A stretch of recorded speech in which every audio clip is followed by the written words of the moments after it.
Okay, good evening, everyone. Hey, Mr. Hoya. How are you guys doing? Okay, so Good, good. Good afternoon. good afternoon. Okay, so let's see how many others join the class, but we're gonna start. Pretty sure that little by little, everybody's gonna be joining the class. Okay, any questions before we start this new chapter or about anything that we discussed before?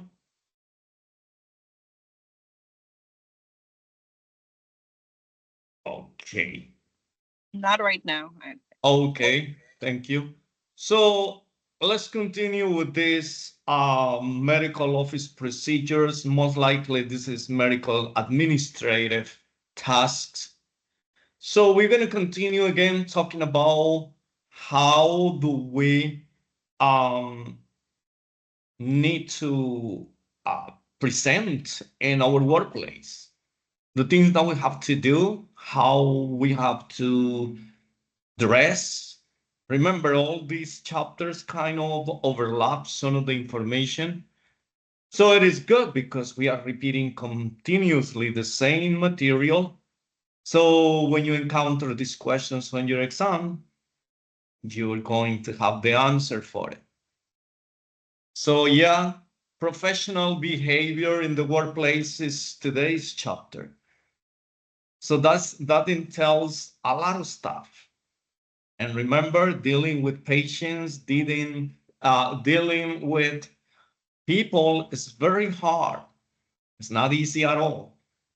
And sometimes we have our personal issues, personal problems going on. So trying to sort out what should we bring to the workplace, what should we left behind or else is very, very difficult. So let's talk about how we're going to solve certain issues in the workplace. Because remember, we have to be polite. We have to be very professional, particularly with the people that we work and the people that visit our office. Remember, it's not just the patients. No, it's the people that works with us. That we have to be nice, very professional, works part of the team.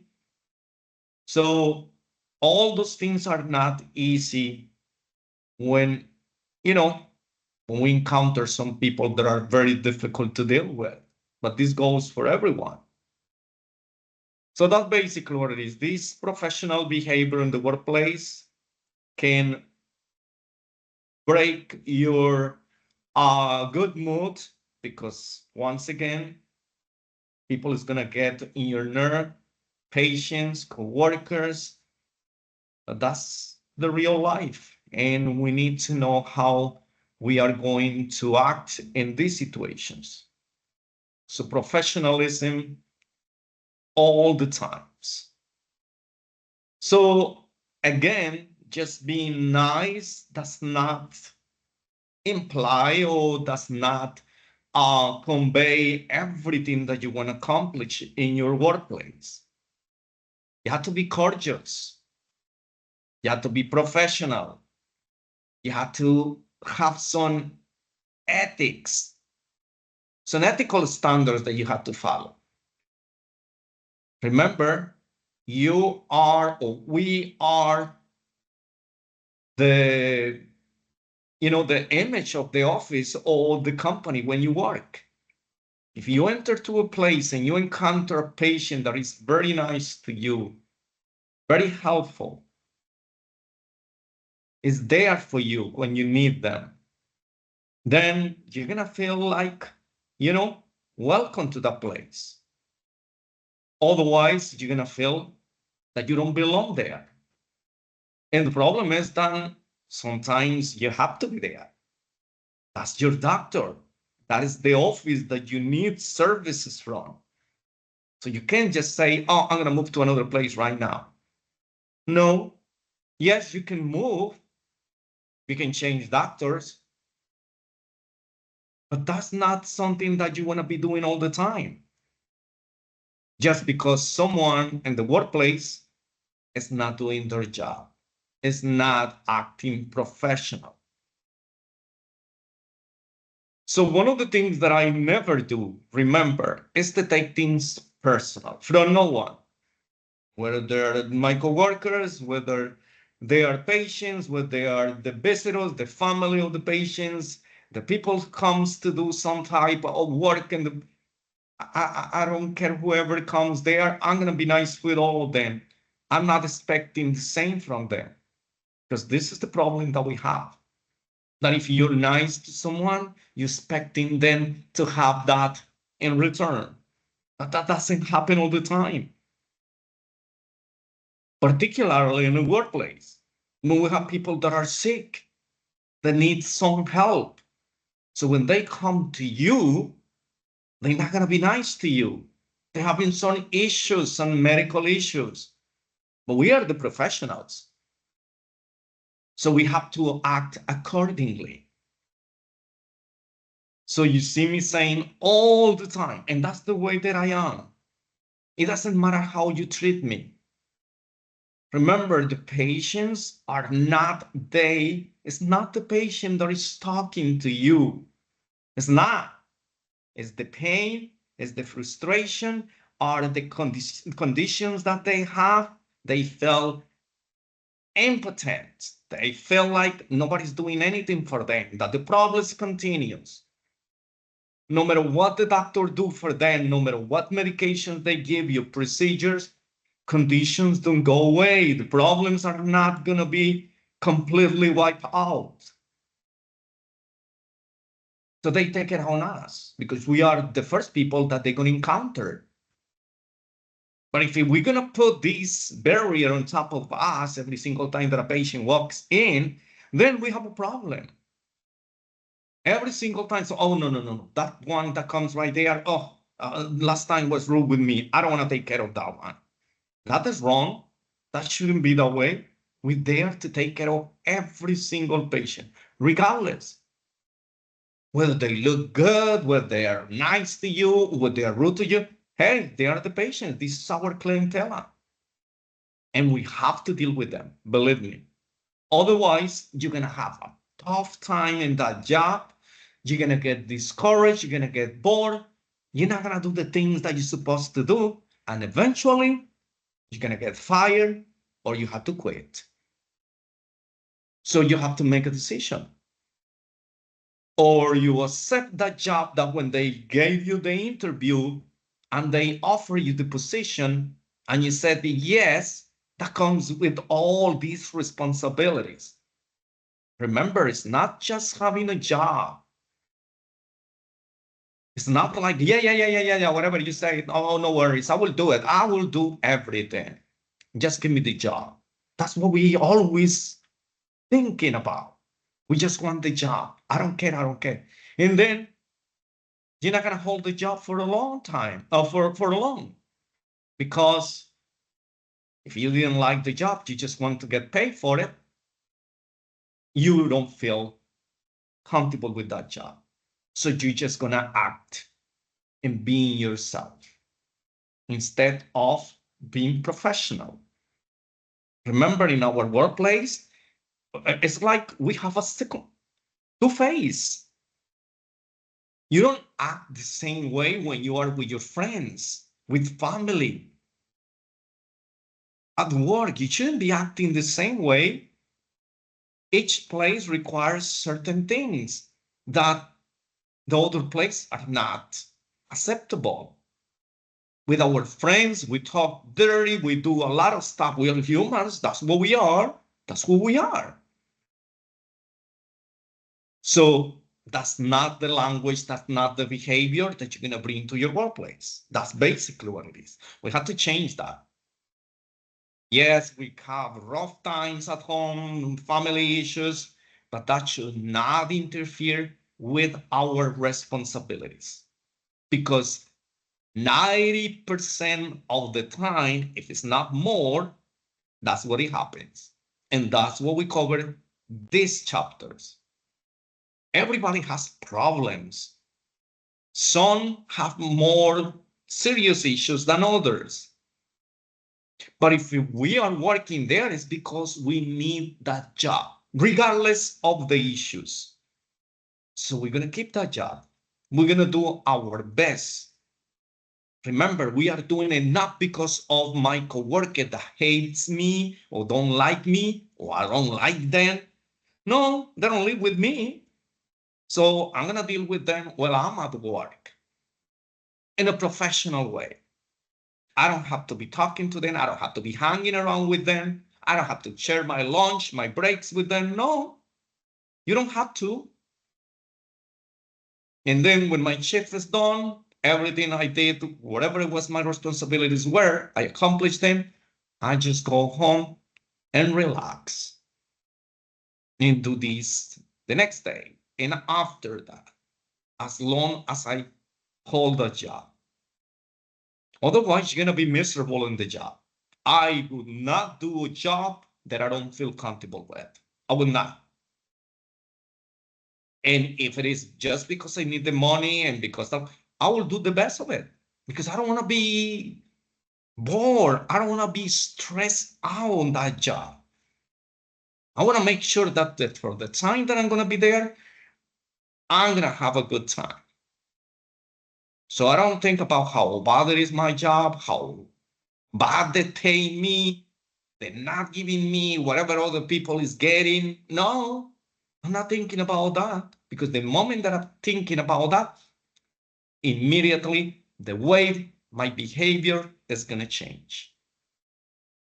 Remember, the patients are expecting the best from you. They think that whenever you come to the office, you're going to be taking care of them. You're going to throw the red carpet for them. They may let them believe that that's the case. Do it. I greet my patients because I feel like I want to do it. I don't give them an attitude because I have no issues with them. Remember, don't take anything personal. If the patient comes to you and they scream at you and I need help and this is what I want, you guys not helping me out, I'm being here all the time, this doctor doesn't do anything for me, well, what are you here then? No, that's not the answer. That is not. Please, Mr. Mrs. Smith, let me take you to one of the rooms because this person is making noise. This person is kind of exciting these people that are in the waiting area. And the waiting area is going to say, yeah, true. I've been waiting here for 4 hours. I'm doing this and I'm doing that. And everybody joins that riot, so to speak. So when someone speaks loud, then the other one joins. That's how it is. So you don't want that to happen. So you're going to be very nice with them, regardless. Don't take it personal. I don't take it personal. I immediately think this person that's talking to me is not the person. It is their problems, their frustration, because they're telling me, I'm here, I've been waiting for all this time, and this doctor is not taking care of me. Well, then you decide you can go look for another doctor. That's not business. That's not professionalism. That's not how we are going to be acting with our patients, with our clientele. Remember, if we don't have patients, we don't have a job. If I don't have students, I don't have a job. It doesn't matter how good or bad a teacher I am. Doesn't matter. If I don't have students, it doesn't matter. I'm not a teacher. I just have a title for nothing. So when I'm with you, when I'm with my patients, I have to be nice. You need some help. You need to learn something. I'm trying to give you as much as I know so you can learn from me. So whatever you feel like you're going to take it, that, you're going to be prepared. Later on, you're going to see, oh, you encounter one of these situations. You're going to say, Professor Hoyer said this. And it's going to come to you, believe me. You're going to retrieve this information. And you're going to think twice before you react or overact with someone. Remember, this is applicable for home. I have siblings. I have 2 kids. Do you think that I don't argue with them? Do you think that I don't get disagreements with them? Of course. And that happens to you in your family, with your husband, boyfriend, kids, parents, siblings. That's normal. We are human beings. But that's a different thing, different scenario. This is not the, the place where we work. Remember, we are getting paid not to mistreat the patients.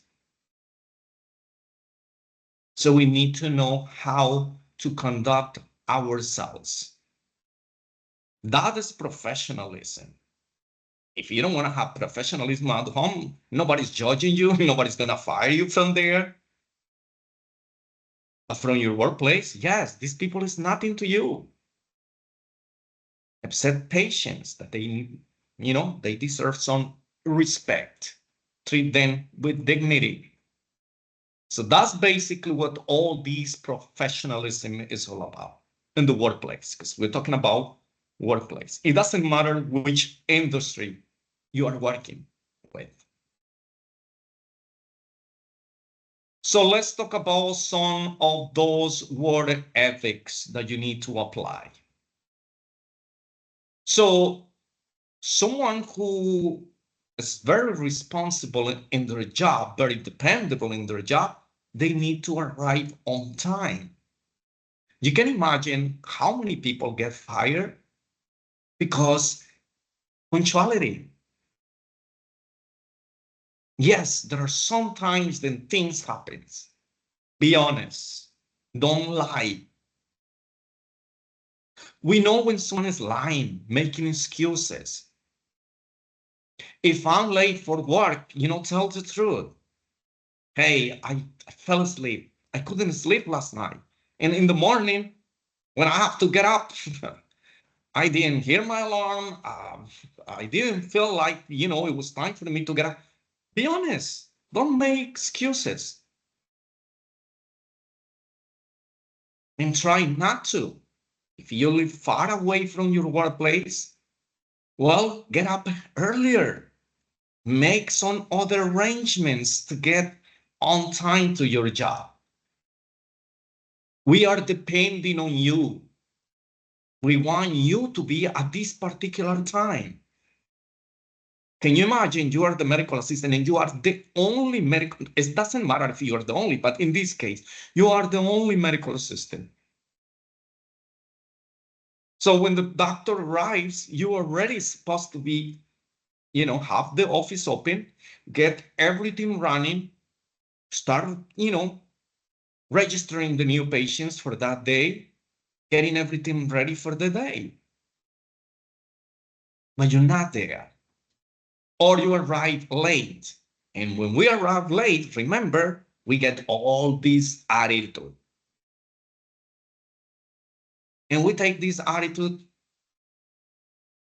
against somebody else, someone that has nothing to do with your issues. So that's how it works. I'm telling you, we are humans and we're going to overreact most of the time. So arriving on time, and when I say that arriving on time, be careful with some of these employees, how they do it. They start 8 in the morning, let's say, just give scenario.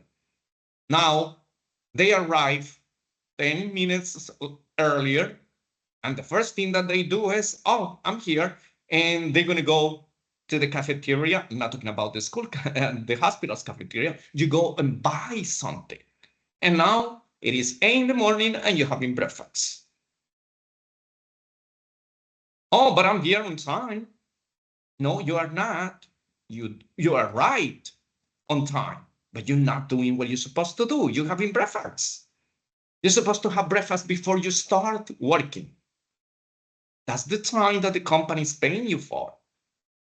So we don't understand that. Oh no, I arrived. Oh no. I'm gonna pick up something on my way and I'm gonna have my breakfast over there. So the patient arrives and you're eating right there. And the patient said, hi, good morning. I have an appointment today. Have a seat in the waiting area. That's an attitude. that is being irresponsible.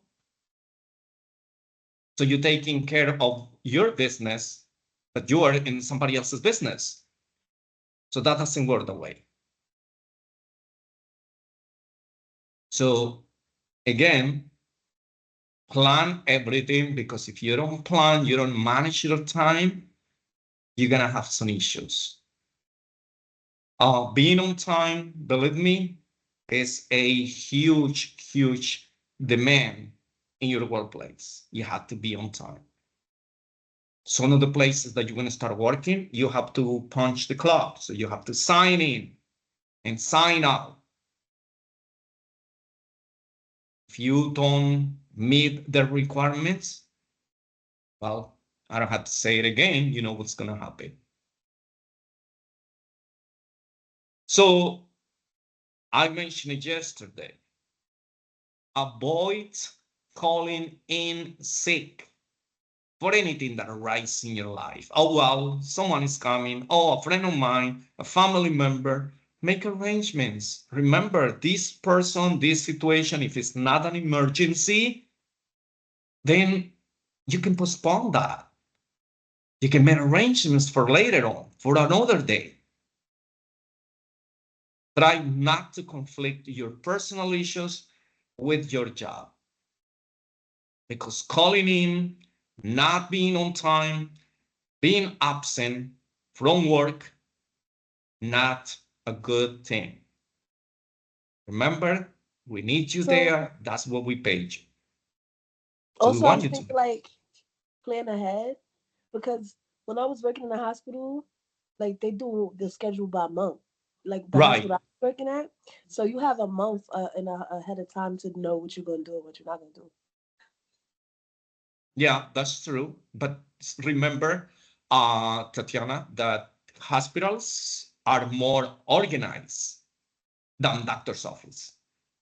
Okay, yeah. So in doctor's offices, do not. I know. I used to work with a friend of mine in his practice. They don't have like the schedule for that particular day. The only thing that they have is the patients that have already scheduled an appointment. Everything else, it just happened, they move with the flow. Everything is at the last minute. You had to be just there and reliable and making sure that whenever the call is made, you're there to do things. It's a little more hectic.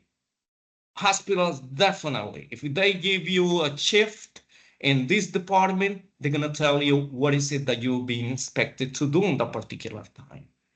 But medical offices, and remember, more than 65% of the time, you might end up working, I'm talking about in general, medical assistants might end up working in a doctor's office.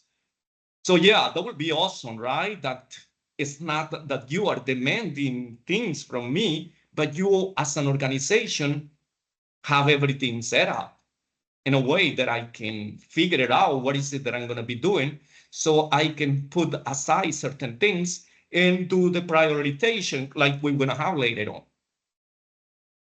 So that will be nice. But unfortunately, Tatiana, sometimes it doesn't work that way.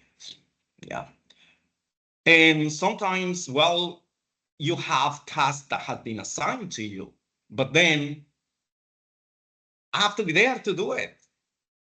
It's not that they're going to tell me, okay, you're going to be doing this from 8 in the morning to 9 p.m. After that, you have off until this time. No. Usually you have little breaks here and there, like 10 minutes break. They don't even give you an hour for lunch. Sometimes they give you 30 minutes. So it's very restrict. So you need to make arrangements with other family members, someone else that can help you out. Or get a part-time job only. Remember, you don't want to jeopardize the opportunity that you have working for these offices if you have other issues that are refraining you for, being on time or completing, a full-time job. It is hard. It is hard. I'm telling you. I'm not saying that it's easy, but the most important thing right here is just to make sure that we're going to do our best and we got to plan ahead. So now that you guys going through this program, now you have to start planning whether this is the job that you're going to be doing full-time or part-time, or you're going to apply in a place where you can work evenings or nights. So those are the things that you have to start planning, because you remember, you know better what's going on in your family versus your job placement. Your job placement, they don't care about what's going on with you, with your family. They just hire you to do certain job and that's it. They expect you to be there when they need you for the money that they're paying you. So that's basically what it is.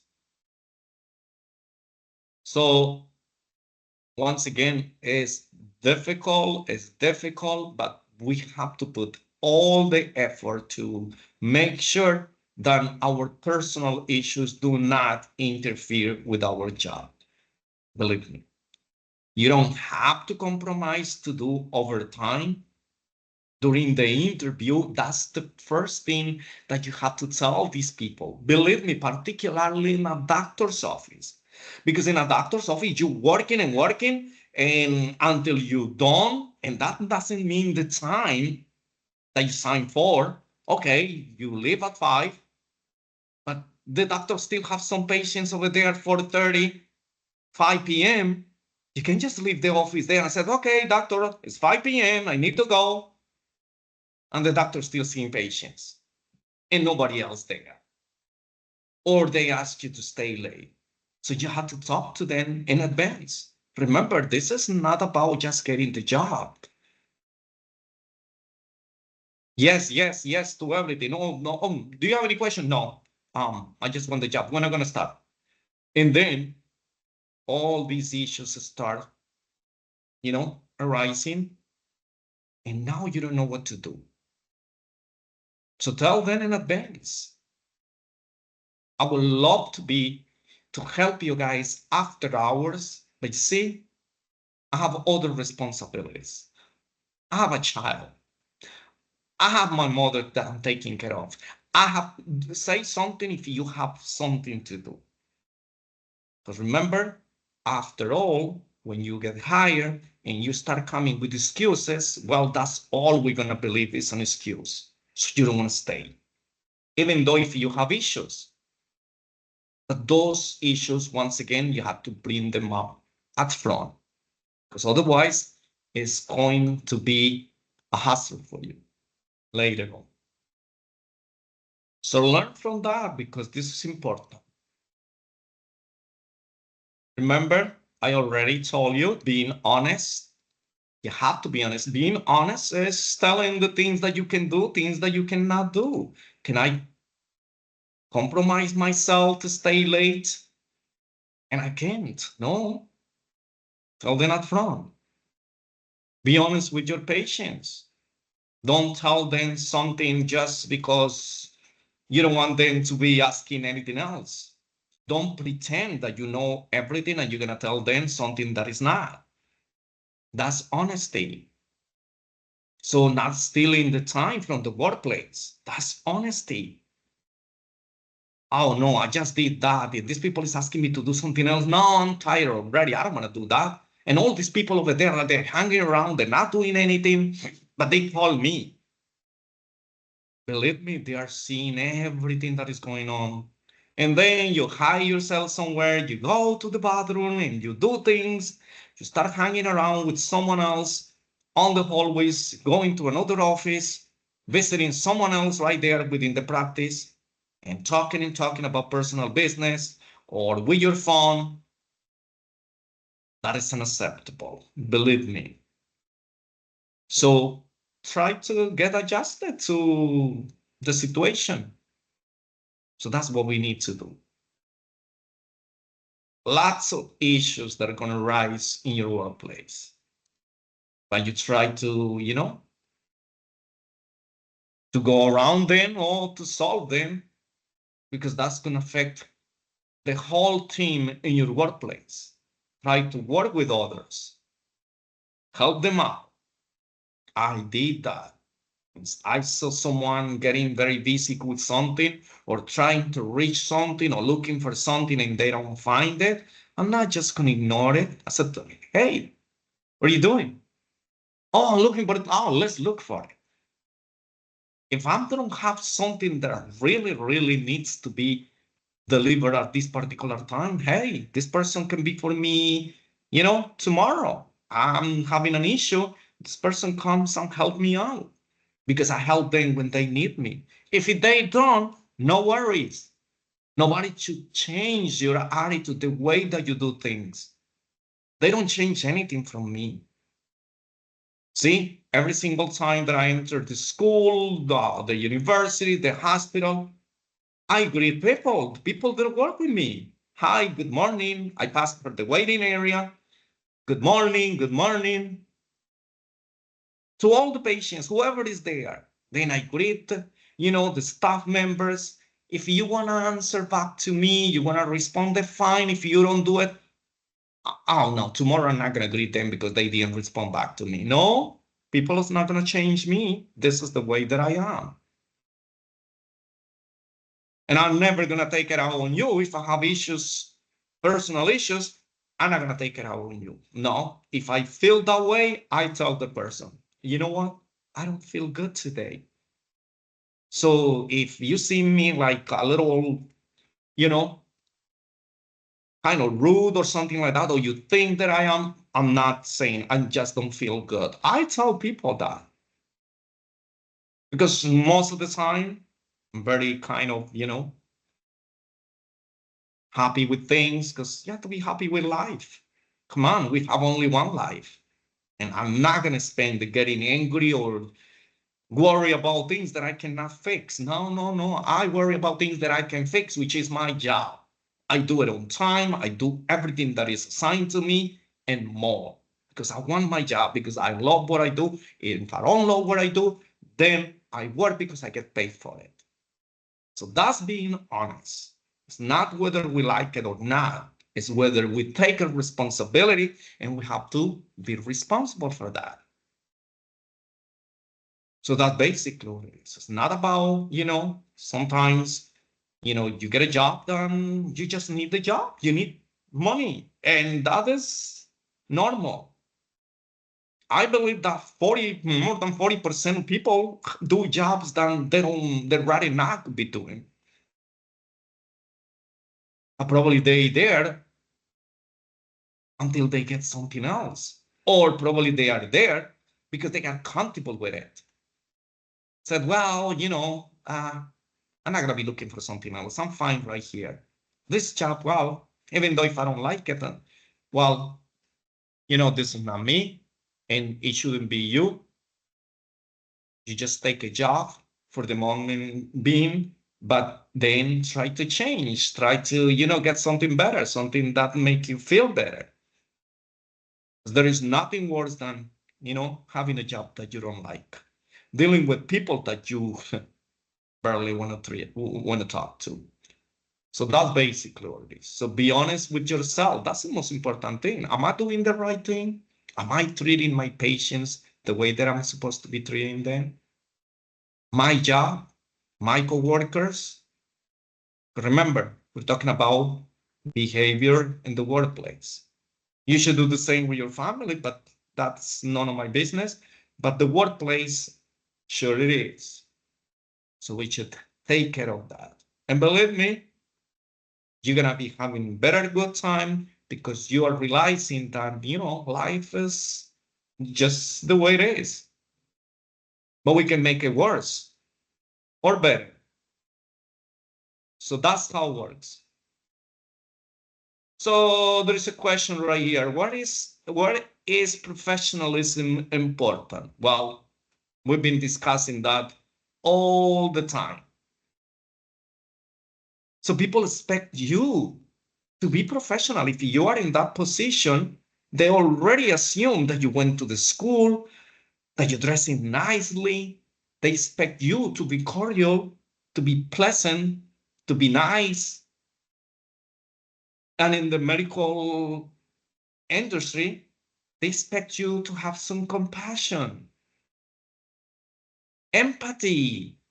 That's the most important term that we can use. You have to be very empathetic with everyone that you meet in your workplace. That means you have to put yourself in the patient's shoes.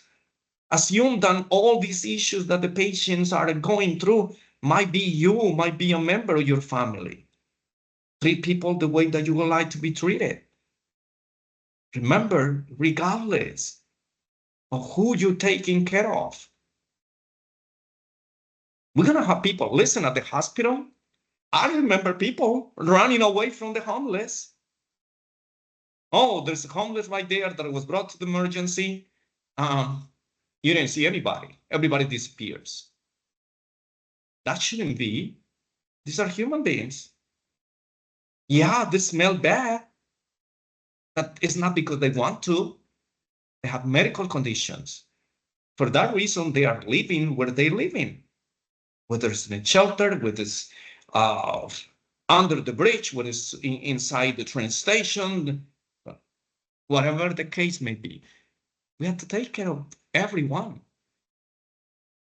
Not every single patient that is going to come to us is going to smell bad, is going to treat us bad. No, there are nice patients too. Remember, that's not just the patients, there's the companions, the members of the family. Sometimes they are rude to us more than the patients. We need to sort this out. We need to understand how it works. Remember, the moment that you express this kind of, attitude towards your patients, they're going to feel it immediately. They are already pissed off, not at you. It's with the system, it's with the situation that they're going through. So always look at that. That's how I get my day. I pass my days without feeling frustrated, stressed out. People stress you out, of course. How much stress I'm going to allow them to put me through? That's a different issue. So I try to be very nice. I try not to take it personal. I try, because this is try to apply all of those. Even though inside I might feel like when I punch somebody else's nose, because we are humans, we think about that because we are not in the same mood every day.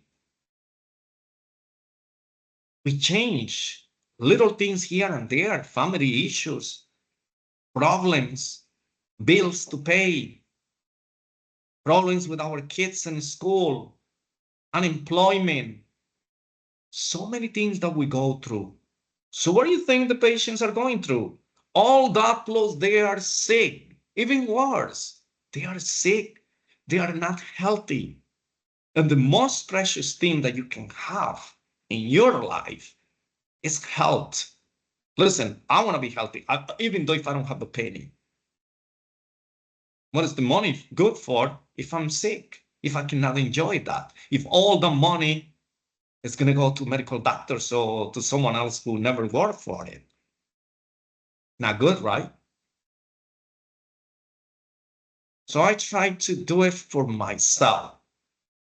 So if I do it for myself, that is reflected to the patients. Always, I don't look who is coming. I'm telling you, I look people when they coming into my office or to the hospital, whatever it is, because I need to know who is it. I have immediately an idea as soon as I see them, how they are going to react when they talk to me. I see them when they enter the door. I look them from head to toe. The way that they enter and the way they start talking or the way that they stand, the facial expressions, body language, tone of voice, immediately I know who client I'm going to have, what patient I'm going to have. And immediately my brain changes. So I don't treat everybody the same. It's impossible. Can you imagine a patient arrives to your office, stands right in front of you and starts screaming at you? You are going to be sarcastic if you tell them, hi, how you doing? Good morning to you. No, these people is attacking you. You don't go with that type of rhetoric. You immediately take a different approach with these people, not confronting them, of course not. You're not gonna use violence with violence, altercation with altercation, argument with argument. That doesn't work. That does not work. And the only thing that you're gonna do is escalate the situation. So you're gonna have more problems. Remember, when patients comes there and they start shouting at you, the last thing that you're gonna do is tell them, shut up, cool down, relax. I'm not your son, I'm not your daughter, you're not my mother, you're not my father. Unacceptable.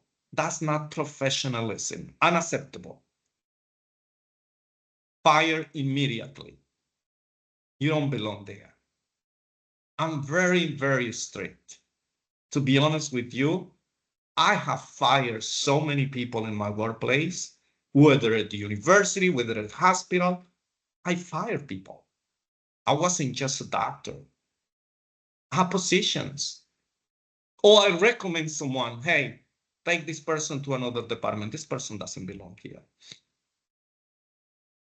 Remember, it's not that the patients are, you see, there is an old saying that your clients, your patients are always right.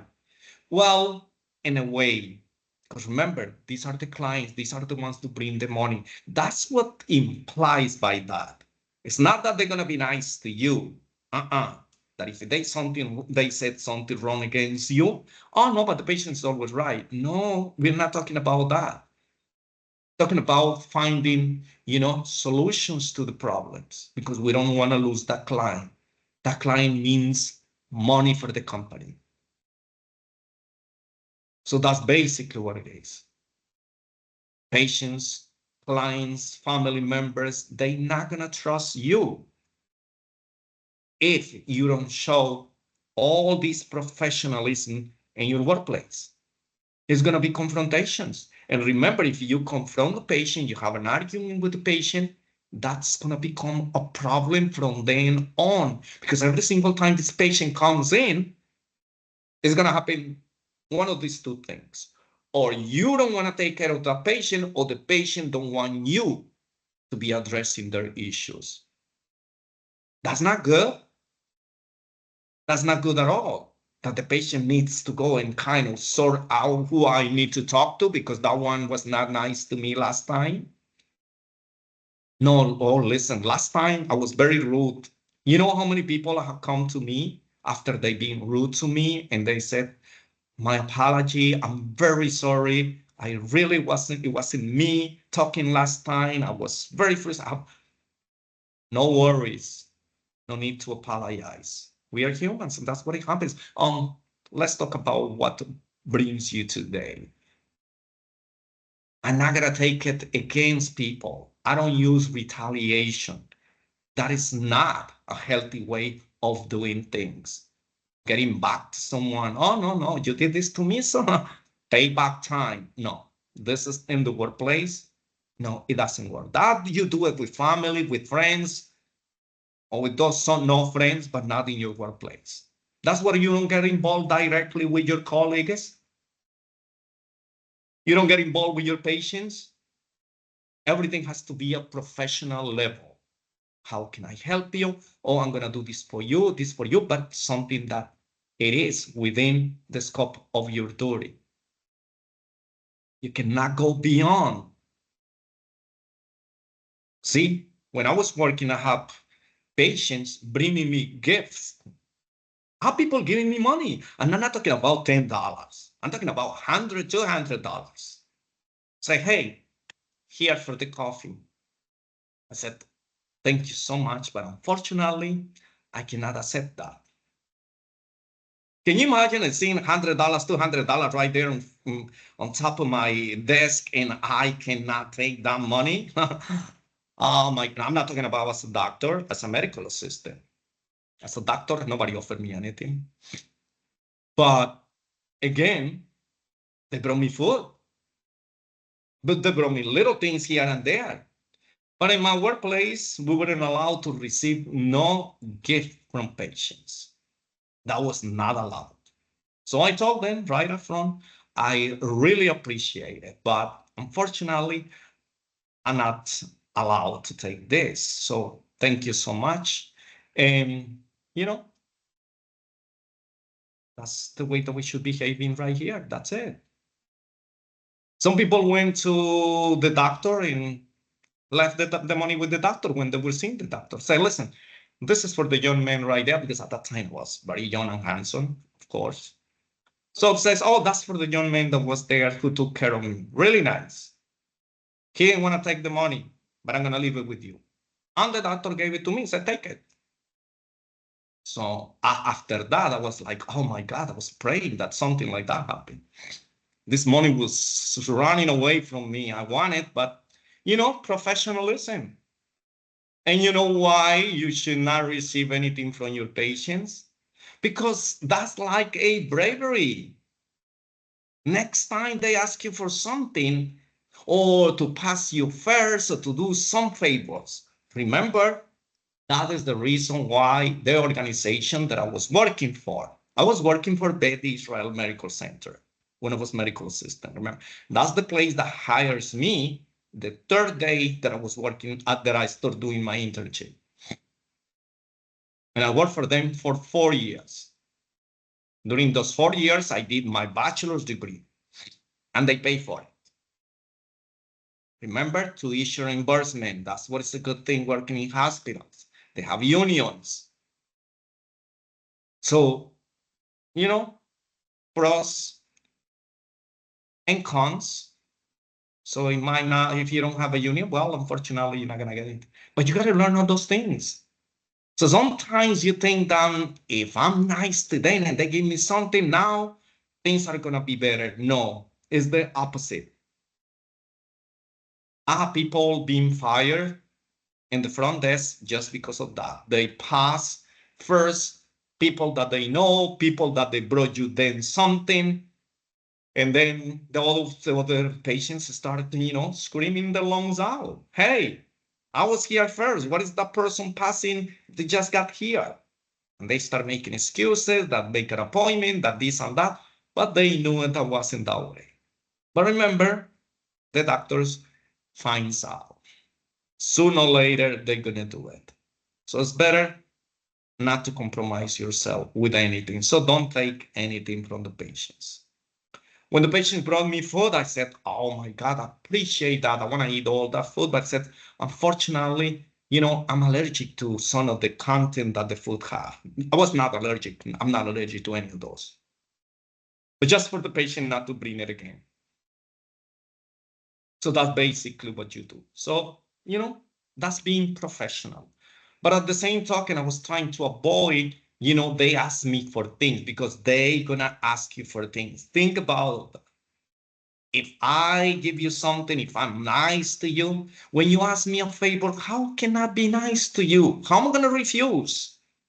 Then you're gonna break all these policies. That's not good, because you have to be fair, honest with your patients. First come, first serve. If you make your appointment and you have your spot at that time, you have to give it to the person, not to give it to someone else who has brought you something. See, that's being honest with your job, being professional. So that's basically what you need to do. Regardless of who you're dealing with, remember, we're going to have tons of patients from different backgrounds. Depends in the neighborhood when you are, with the clinic is at, with the hospital. See, it's a hospital, you're going to have people from everywhere. So don't go by, oh, well, this looks like it's a troublemaker. Oh, this looks like, It's gonna give me a hard time. This looks like do not speak my language. So no. I don't feel like this. That looks like I'm very messy, probably smells bad. No, I'm not gonna be taking no. Any patient that you have, treat it with respect. Respect has to be given to every single patient, regardless. Now remember, you're gonna act a little more, be more formal, depending of, what the patient is coming here for.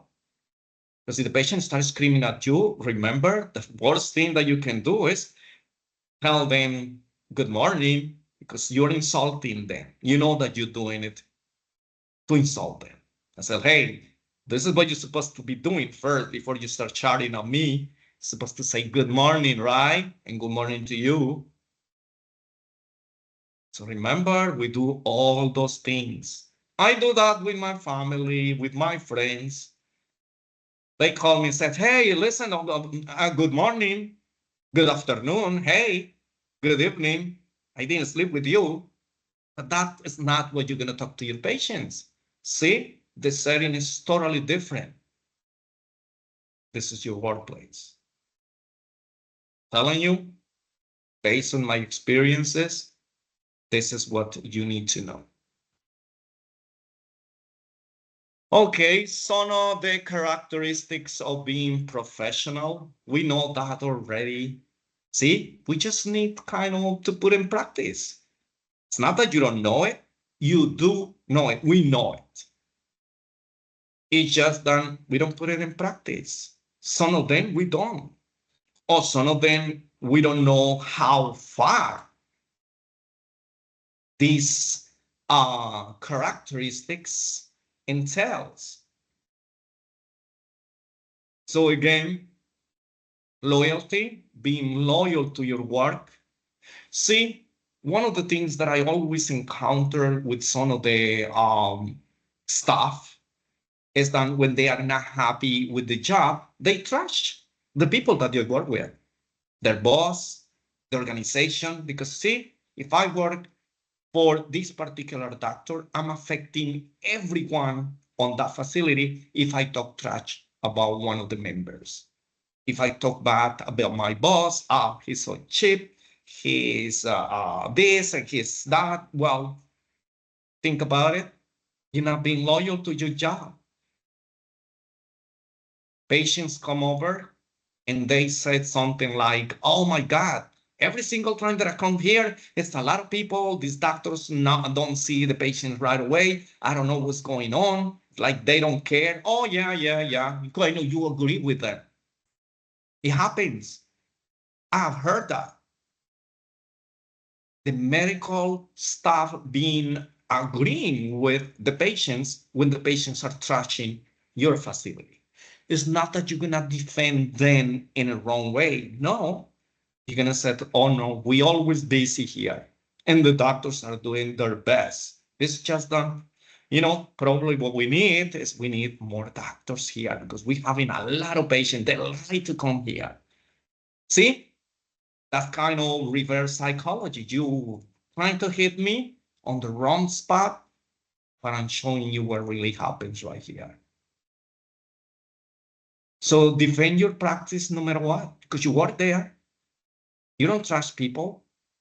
You don't tell how bad things are working on that place, because then can you imagine if you are telling me, can you imagine me talking about trash about my school? Oh no, that director, that owner, I'll forget it. Don't even go there. They're not even gonna listen to you. Don't worry, they just want your money. That's not how it is. That's not my job, number one. I work for them. I should have some respect for them, some loyalty to them. They trusted me. They gave me the opportunity. Why should I talk bad about them?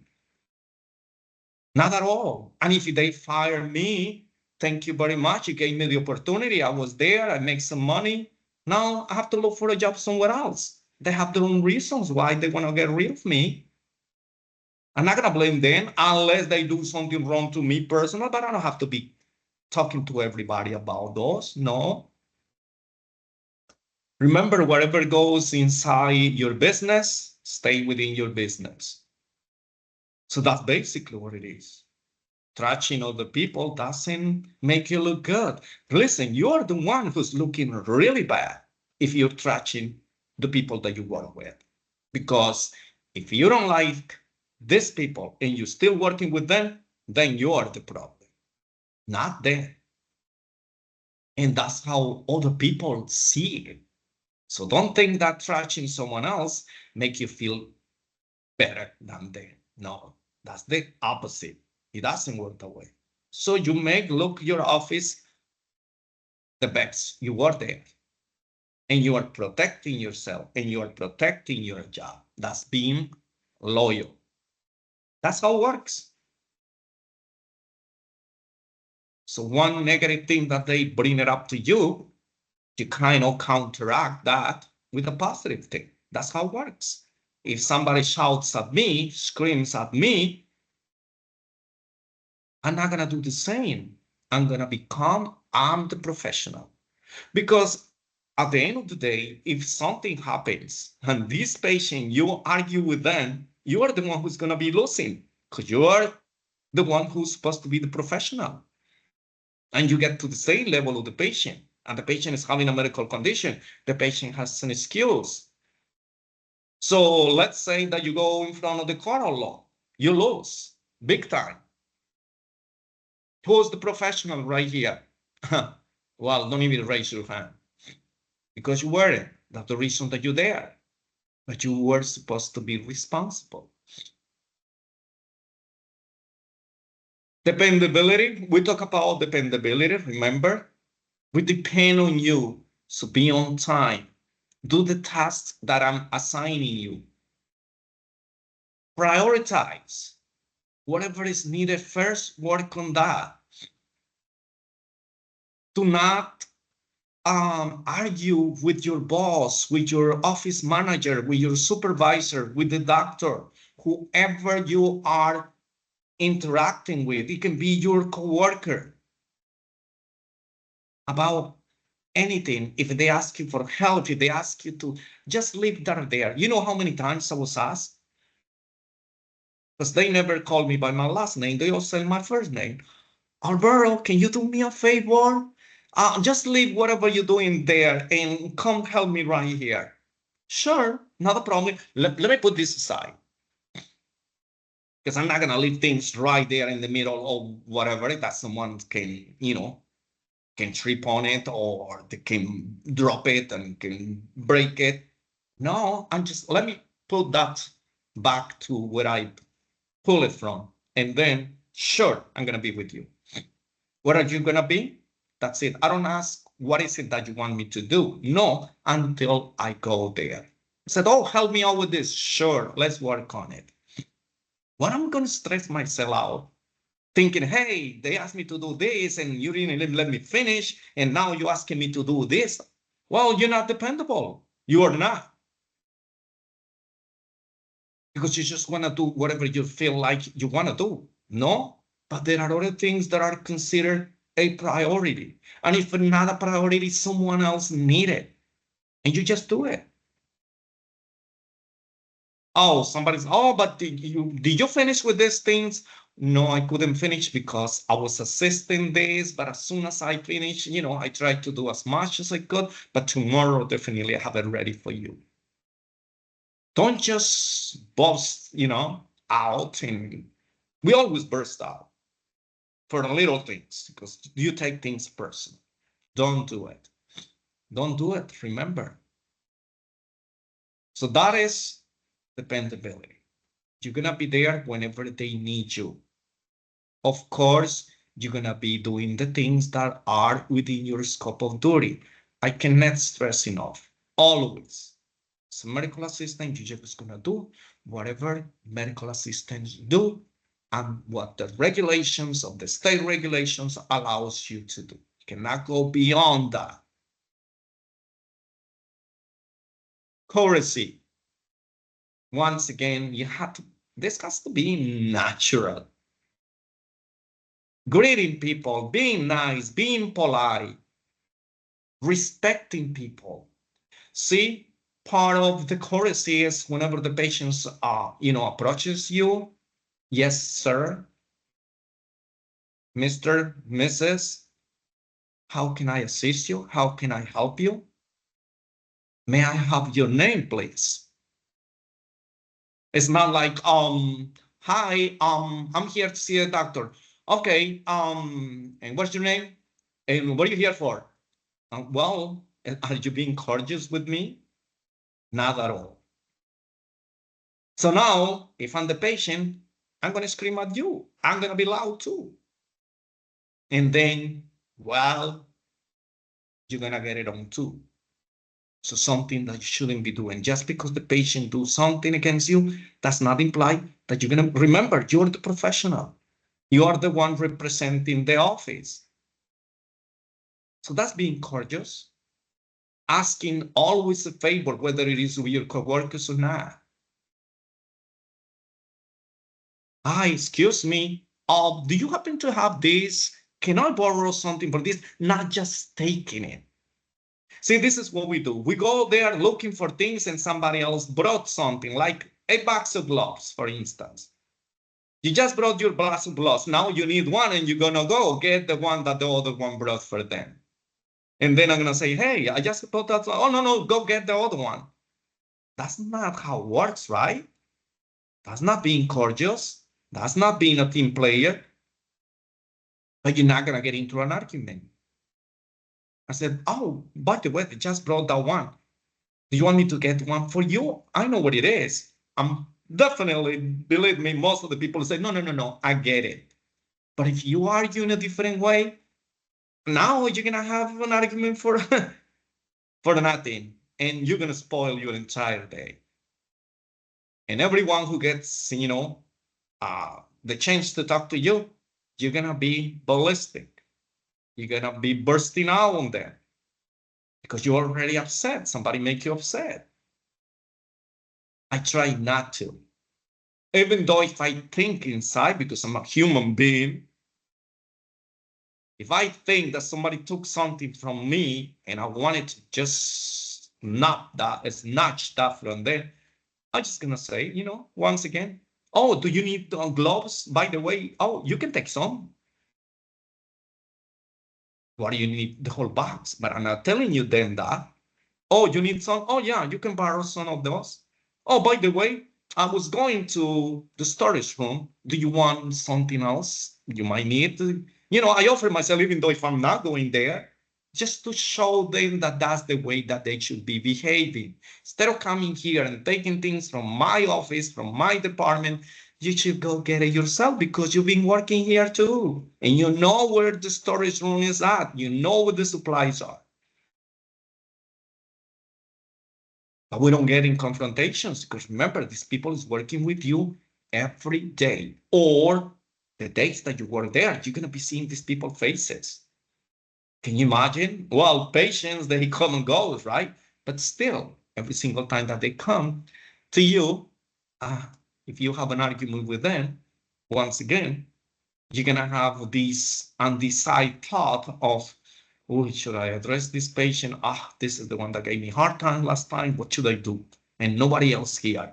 Now I have to go there and pretend that I'm being nice to them, but I'm very upset inside.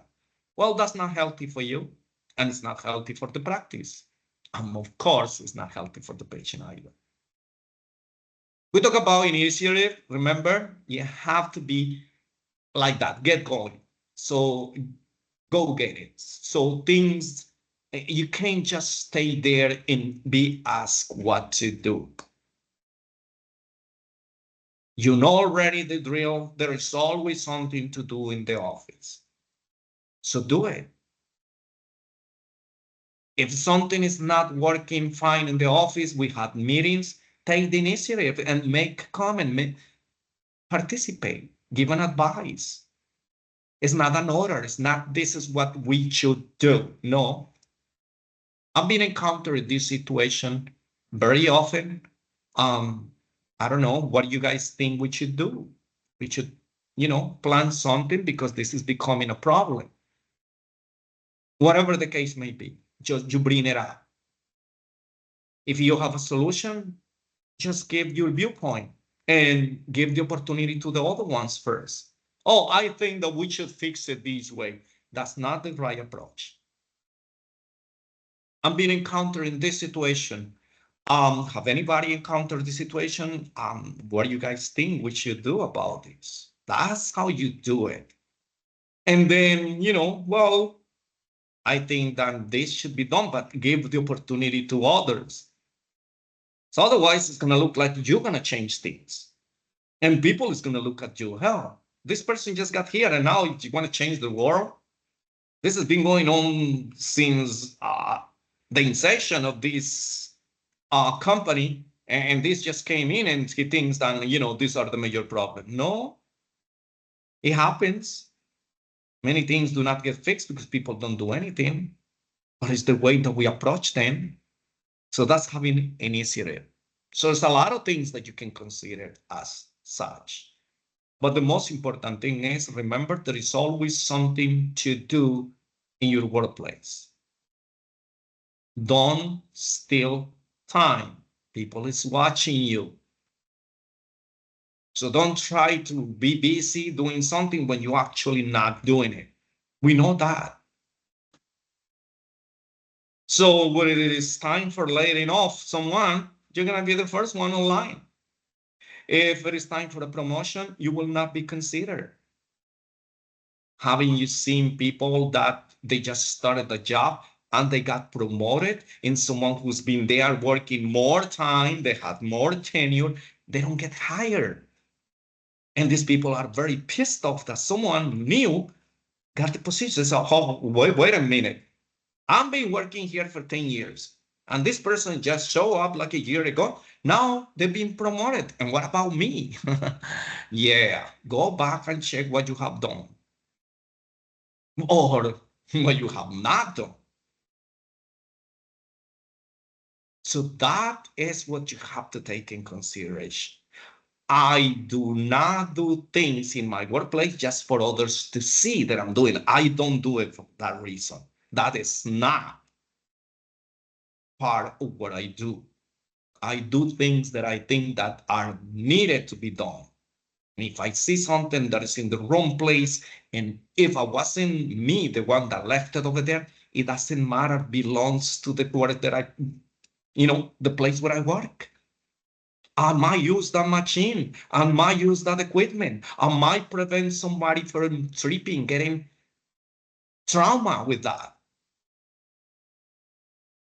So we got to be there for everyone. That's called also being a team player, not only having an initiative. You're passing around there, you see and spill, you ignore it. You just go over. No, I don't do that. Immediately, I call maintenance. I put a sign there, caution, wet floor. I call someone because somebody can trip over there. Somebody can have a lawsuit. One of my colleagues can trip over there. Not necessarily patients or visitors. It can be one of us. And somebody did that and they didn't clean it. See, that is the reason why in the waiting area, sometimes you see signs that it says prohibited eating or drinking in the waiting area. But it's that for that reason. Also, because people, drop things, they don't clean it. And then little insects, mice, mosquitoes, cockroaches, and all this stuff comes in because you leave those, leftovers right there on the floor of these spills. Not to mention that someone might also trip or slide on it or something. So we have to be on top of everything. It's not, oh, I didn't do it, so I don't fix it. No, this belongs to the place where I work. If somebody, for some reason, once again, sometimes it happens. Remember what I told you before? Somebody pulled me off something that I was doing, says, oh, Alberto, I need you to do this, come with me. And then I said, oh, yeah, let me put it. Oh, I didn't have time to do that because I thought that it was very important to go. Then someone else comes and see that and says, oh, somebody just left something right there. You don't even know what really happens and you're already blaming people. Instead of doing that, being combative, creating conflict, what you're supposed to be doing is putting those things aside yourself. Oh, because I didn't do it. So remember, we're going to work as a part of the team. Being flexible. Flexibility means, give you examples. We are very busy in the office and we need someone to stay extra time over the time that you were signing for. So we're going to ask you, and before we ask you, you can offer yourself. Say, hey, it is my time to go. Do you need me? Do you want me to stay a little longer? Don't ask for pay. Don't tell them, if I stay, you have to pay me for it, okay? Eventually, you're going to be compensated. But if you ask, I don't need you, and I might replace you. So that's being flexible. Whenever you need it, well, someone calling sick and you are off tomorrow. Are you, willing to work tomorrow and cover? It's not that you're going to be penalized for not doing it. No. But if you're flexible and if you can do it, wow, I would love to do it. But remember that I told you that I have these, I have to take my kids to these games or this place or whatever the case may be. If it is true, be honest. Remember, this is your job. And you might be the person that they have in mind next time to promote or to give them a raise. How are you going to ask about a raise when you're not there when they need you? So when I do this type of things, I don't think about the pay. Believe me, I don't know. This is just me, I guess. Somebody asked me to stay late. Usually, well, I do it because, well, what responsibilities I have at home myself. Women is different because you have your kids, you have to prepare food. No, not me. So I'm a little more flexible on that matter. But if I have something, I have a compromise, I have something already set up for that, well, I'm going to excuse myself. But if you see, it's different because I'm not excusing myself all the time. Once in a while, I said, oh, by the way, today, I said up front and I said earlier during the day, I see that the office is very busy. So then immediately, I heard that this instructor is not coming and I'm off. So it's the next shift, it's the next class. And I know probably chances are they're gonna ask the people that are already there if they can stay. So usually I said yes. Because I can, Now, if you do not have the time for that, be honest. Once again, just be honest. Don't make excuses. Just because you're going to go and meet someone to have coffee, well, you can have coffee on another day because you might not have a job tomorrow. You need a recommendation from these people when you leave that job if you move to a different job. But what type of recommendation I'm going to give you when I ask you to stay, you're never there, you always lost, you always late, and I sound like a boss, right? But that's what I have to act right now so you can take this seriously because that's exactly how it goes. I want you to do most of these things so you can keep your job and most importantly, that you are not stressed out about what the things that you're doing and the overwork, overloads that they're giving you. Oh, it's just work.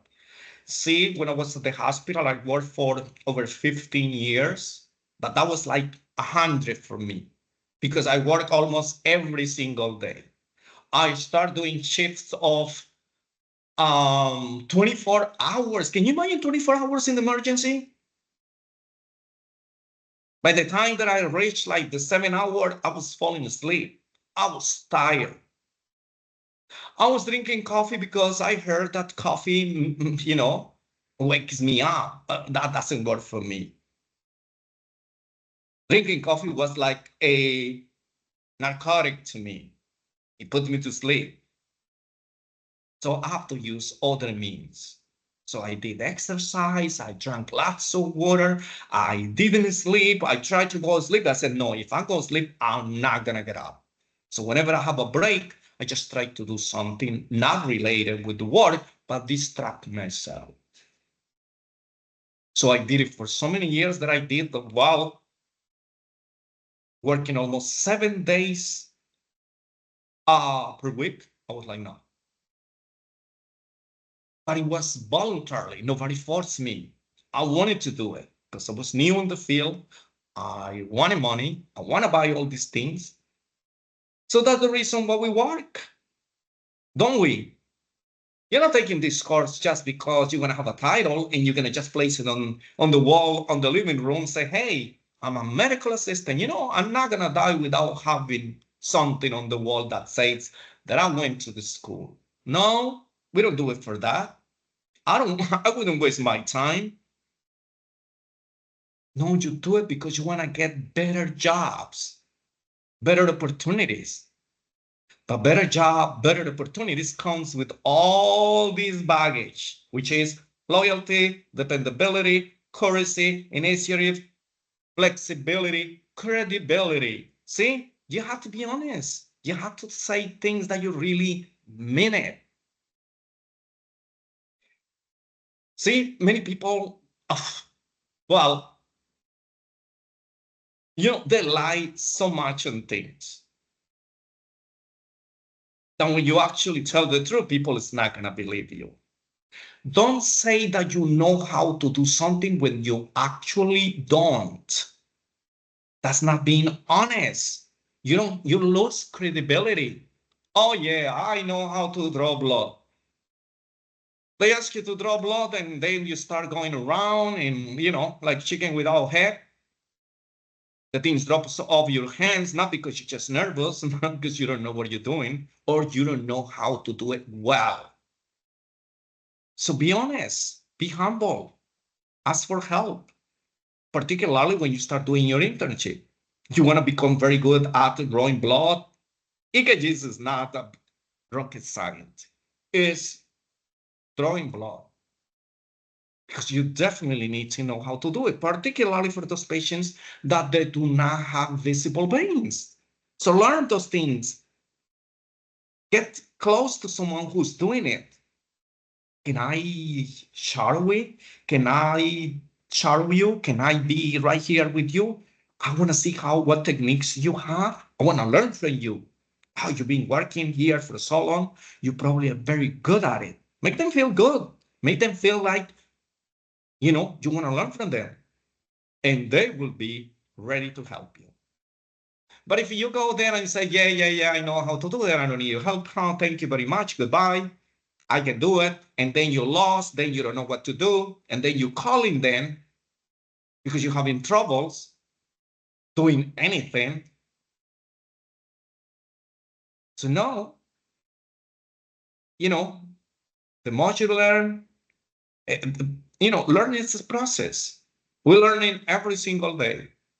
You learn from me, I learn from you.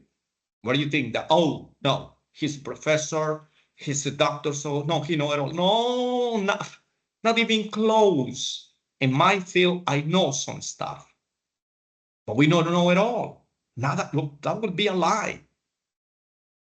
Ask me about these countries and whatever cities are there. What is the capital? I have no clue. I don't know anything about computers except just, turning it on and opening, whatever application right there. But I don't know how to fix it. So we don't know a lot of stuff. But the job that we're doing, You know, every day we get better and better because we practice. So that's basically what it is. Confidentiality. We're going to be talking about confidentiality all the time. This is very, very important. Remember, patient's information is the most important thing in your workplace. It's your patient, their information. So you should not disclose any patient information to no one. Even though if you're working with someone in the office, remember that I mentioned yesterday, you're working with someone in the office, but that person is not taking care of, not involved with the care of that patient in that particular day, you should not go there and tell them what the doctor says, what the diagnoses are for this patient, what you saw when they're doing the physical exam or the procedure. You should not be talking to your colleagues over there. Oh, you know what?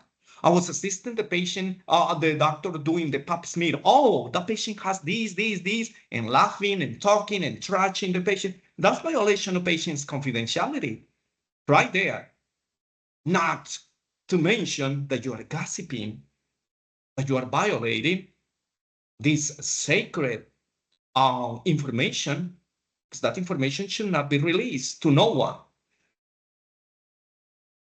Much less you're going to be going and talk to people outside your family. You shouldn't be telling your family about any of the patients that you have seen, particularly if they are your neighbors, if they are someone that they know. Remember, we talk about family members, and that's why it's not a good idea to have our family members coming to the same office, because other people is going to find out what they have, and they probably going to be releasing some information. You're going to be trying to help them out, giving information. We discussed that yesterday. So let's say that someone calls over the phone and they ask, oh, hi, is this Dr. A's office? Yes, sir, this is Alberto. How can I help you? Oh, well, by the way, my wife was there seeing the doctor. Is she still there? I said, oh, hold on a minute. Let me check the schedule. Let me check the computer. By the way, yeah. She was here, but she already was released. I'm violating the patient privacy. What do I care who's calling? The patient never authorized me to give information. Even though if you call the office, you should not tell them that the patient is there or the patient is not there, whether the patient have an appointment, what diagnosis was given to the patient, nothing. Oh, and the husband and the daughter and the boyfriend, the father, the mother, I don't care who's calling. I don't know who you are. And even though if you said, I'm not supposed to be releasing the patient information. Somebody stopped by office. Oh, hi, I'm here to pick up my wife. Is she still seeing the doctor? What's your wife's name, please? You shouldn't be asking anything. I'm sorry, sir. Unfortunately, I cannot give you that information. That's it, period. Oh, but I'm the husband and you see me before here. I'm sorry, sir. I cannot give you the information. That information is confidential. That's the policies of the organization. If you would like, please have a seat right there in the waiting area. If you see her, then she's here. You're not telling me anything. So we do not volunteer information. Not at all. If you release the information, remember you're violating HIPAA. That's called a HIPAA violation. And how is HIPAA violation punished if you get yourself into trouble? 2 years in prison, $200,000 fine. So who wants to put themselves in that situation as after you go through all this trouble to pass the school, to pass all these classes, and then go there and get yourself in trouble? Not good, right? So confidentiality, medical records. Your medical records should be kept confidential. If you have paper-based medical records, those paper-based medical records should be closed all the time. The page where you see the information from your patient should be turned down, not leave it unattended where someone can see it. If you have a computer, you see that the computers in the workplace usually are not facing the waiting area, they are facing the inside of the office. We have passwords. So every time that you need to access any information from the patient, then you log into the computer and you have your own login. Everyone has a different login. So we know who has used the computer and what material you have been seeing. So that's basically what it is. And there is an administrator, computer software administrator, that is checking who is going into the system and doing what. So that's confidentiality. You should not be going over patient's information just because you want to know what was done to this patient because you know the person, or because it's your neighbor, or because it's someone that you hate, someone from the neighborhood. So you want to know what it is so you can trust these people. That is a violation of HIPAA. And it's punished with $2,000 fine and 2 years in prison. So it's not a joke. Even doctors have faced that concept. Anyone. A doctor cannot go in, let's say, any one of you is doctor. I'm a doctor. We work in this hospital. I saw this patient. You cannot go there and have access to my patients. No, that's a violation. Unless I authorize you or I give you the information because you are a specialist and I want my information that I took from my patient to give it to you so you can follow up on that, so you don't have to repeat all these tests and all these evaluations because I'm giving you a referral to my patient. That's a different issue. We're working together. But you cannot go there and open my medical records from my patient just because you want to know what I'm doing or what is it that the patient have because you probably know this person. That is a violation of HIPAA and it's punishable. And I'm talking about per violation. So if you committed 2 violations, 2 patients violate the patient's confidentiality, it's $400,000 and 4 years in prison. And it starts adding up. Because remember, when someone gets sued, you know, just think about, you listen to the news and all the stuff, following up stuff that is going on outside. Well, when somebody claims that you did something wrong to them, many people is going to come out. Said, oh, they did wrong to me too. Oh, and me, and me, and me. I'm there.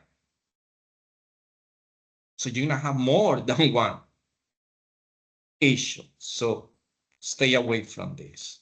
That is confidentiality. We're going to be talking about many things because confidentiality is going to be on your exams 200%. Not one question, different scenarios. They're going to ask you about confidentiality, releasing the patient information. Later on, when we get to other chapters, we're going to talk about what documentation the patient needs to fill out, what information is needed there. It's not like the patient go, oh, well, give the information to this person, and I sign. It doesn't work that way. It's very specific, very detailed to who, what is the reason, what information do you want to be released. So that's basically how it is. But in our workplace, we try to keep everything confidential. We should not call the patient. See, the waiting area is an open space. And what's going on with the open space? That when the patient comes and tell you that they want to be seen, said, oh, hi. Yes, have you been here before? After you greet them and all the stuff, of course. Yeah, I'm a regular here. Well, that is not a regular for us. This is a patient that is not established patient. That's what we call. And if it is the first time that the patient is coming to our office, it's called a new patient. So the patient says, oh, I'm a new patient or I'm an established patient. So you start asking questions. Okay, can you tell me what's the reason of your visit today? You have to be very, very careful how you ask. What is the volume of your voice? Because remember, the patient might have to say something sensitive. And you have all these people in the waiting area. Probably you have someone right next to the patient. So you gotta make sure that you do not violate patient's privacy. Now, I know what you're thinking. Oh, I have go to the doctor and I'm sitting in the waiting area all the way in the back row of the room. And they ask me from the front desk, hey, Mrs. Mr. What was the reason you here? Or do you have this? Can you do this? Or you have the results? Oh, you're not pregnant. Can you imagine all these things that everybody is knowing about it when they have no business whatsoever? So we are here to keep all the information private. Sometimes the patient comes over, they don't want to tell you what the reason they want to see the doctor. Don't push. Patients have the right. They said, I discussed this with the doctor. Not a problem. Not a problem. Listen, less is more. The less information that these people wanted to give me, if they don't want to give it to me, not a problem. I just want to write a little notes and a little post-it, put it right there on the doctor's office, said, oh, this patient is here. He or she, Mr. and Mrs. Smith, didn't want to give me the reason. They said they will discuss it with you, okay? So I'm just making sure that I did ask this question. This is not that I didn't ask. I'm still keeping confidentiality. Remember, there are some very sensitive issues that the patient don't want to say it. And when the patient talks to you kind of whispering, so to speak, said, oh, excuse me, can you repeat that because I didn't hear you? Well, you're exposing your patients. You're violating the patient's privacy. If it is something sensitive, if it is something that the patient, you need to speak louder because the patient don't hear you, take the patient to a private room. Oh, Mr. and Mrs. Smith, can you please follow me? You go over there, nobody knows what it's asking, but you say, okay, can you tell me what was the reason of it? Because now here we can talk, we are in private. Some of the patient says, oh, wait a minute. I was never expecting someone to care much because this is that you care about the patient. And that's what we do. The same happens when you have a patient who is acting a little combative, aggressive. You don't fight them back.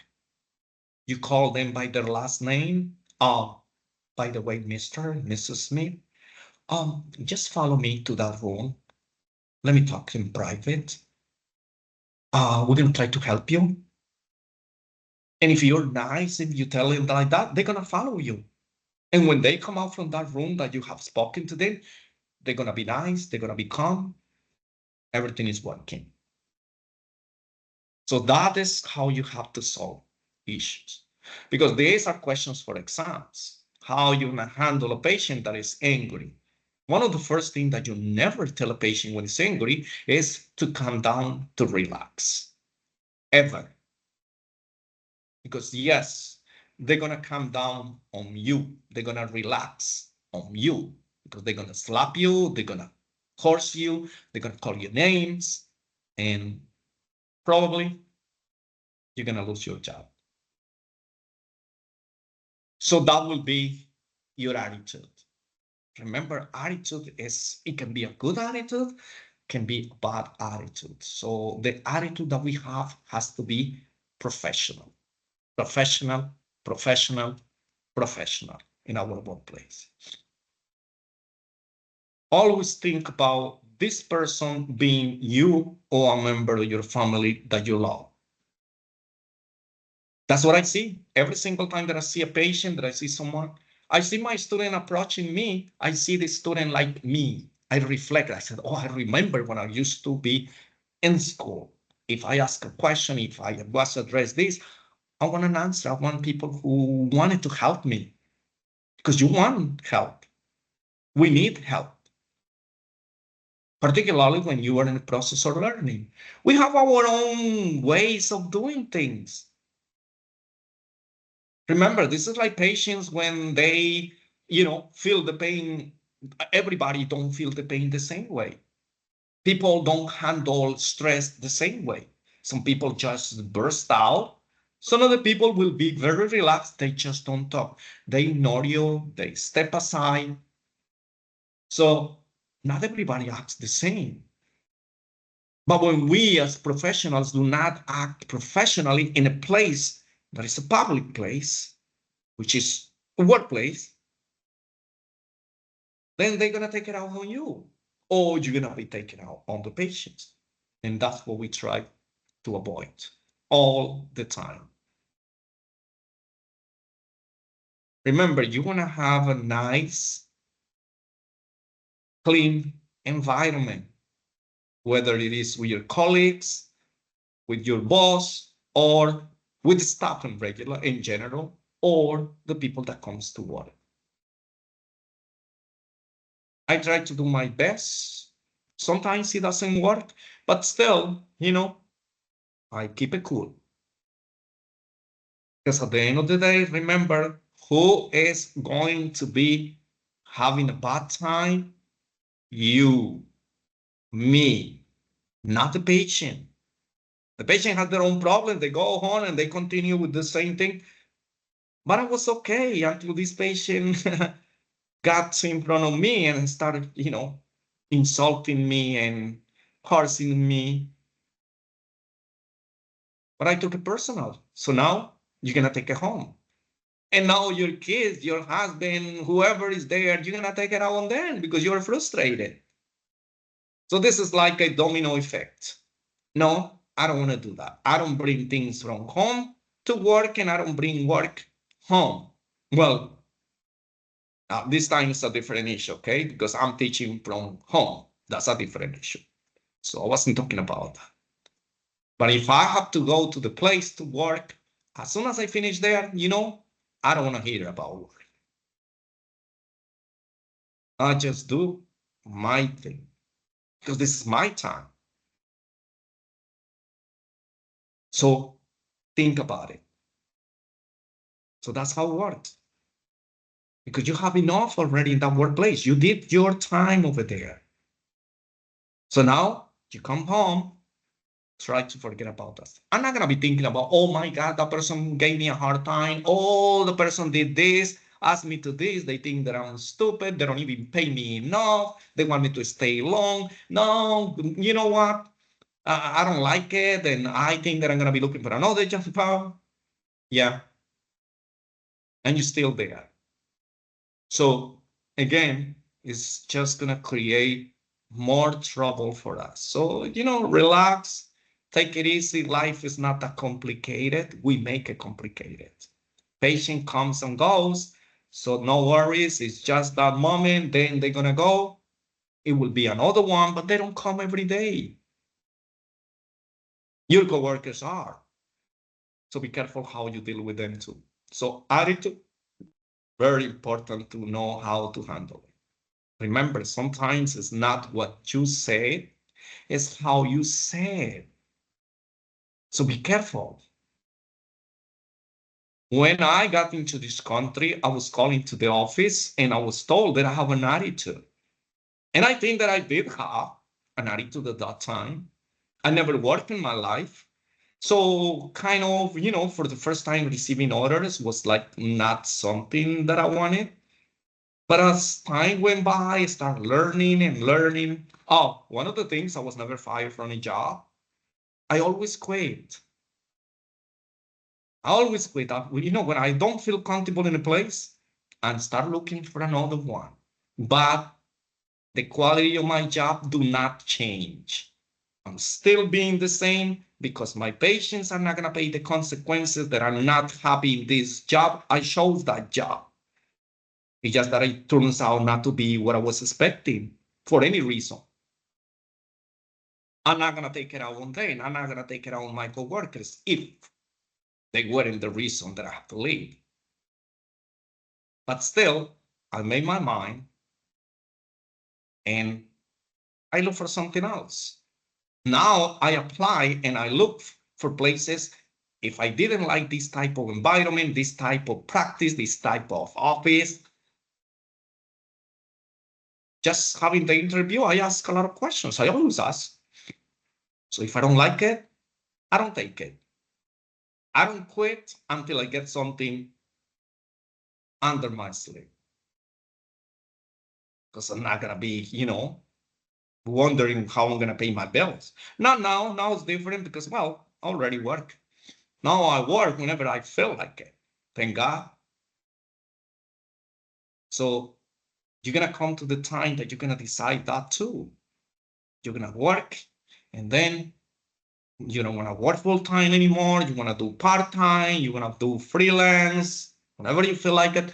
That's how it is because you have a profession. You can work as a medical assistant, part time, full time, weekends. They need someone just to cover. You can do some freelance. But for the time being, because you're new in the field, well, you're going to work. But it's going to come the time that you don't want to work that much. Everything has, kind of expiration date. And we come to that point sometimes. But everything that you do, you have to do it because you're conscious, because you want it, not just because you need it, remember. Because not good. You have to be, you have to be comfortable with the job. You have to like it. Oops. Obstructions to professionalism. Well, I mentioned some of them already. There is always, it's like barriers to professionalism. Why sometimes we can be professional? Remember, we're humans. And there are many, many barriers, lots of stuff that can interfere with being what we want to be. Remember, we get sick too. Just because we work does not imply that we're not going to get sick. Yes, that's why we have to, be very empathetic with people. Because today we are in this position, tomorrow we are on the other end. Today we are working as medical assistants, tomorrow we are patients. So you're going to be measuring this person's professionalism when you go there, but you don't want to be measured. How's that? It doesn't work that way. You see, many people has good personality. They are very charismatic, if you will. But when it comes to confront, expose yourself to these personal problems, your entire personality changes. Well, in certain situations, unfortunately, it's like that. Being diagnosed with a very serious medical condition, losing a loved one, having a bad relationship, breaking up, divorce. That is not an easy situation.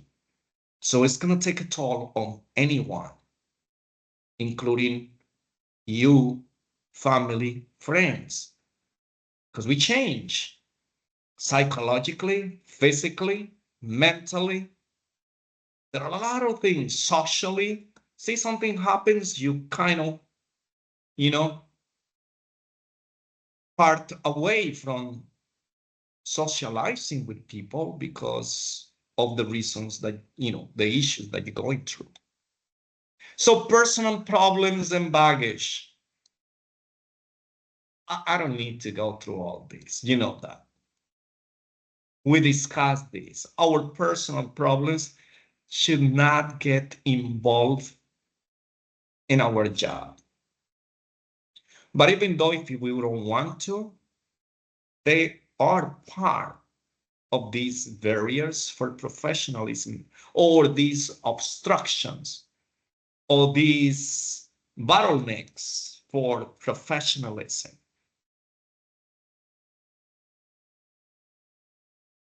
So most of the issues that you have in your family, if they are difficult, hard to fix, regardless of what you try to do, it's impossible to remove it from your brain. If you have a medical condition, if you have a bad news regarding something, someone, you're not gonna be happy. And you're gonna be kind of ready to burst, to spark when someone tell you, say, look at you in certain way, or say something to you. We are humans.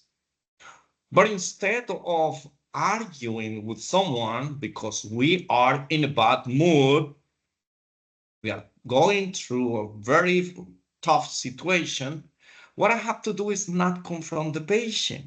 I have to excuse myself. So when we have issues, any problems that you have, you're stressed out for something,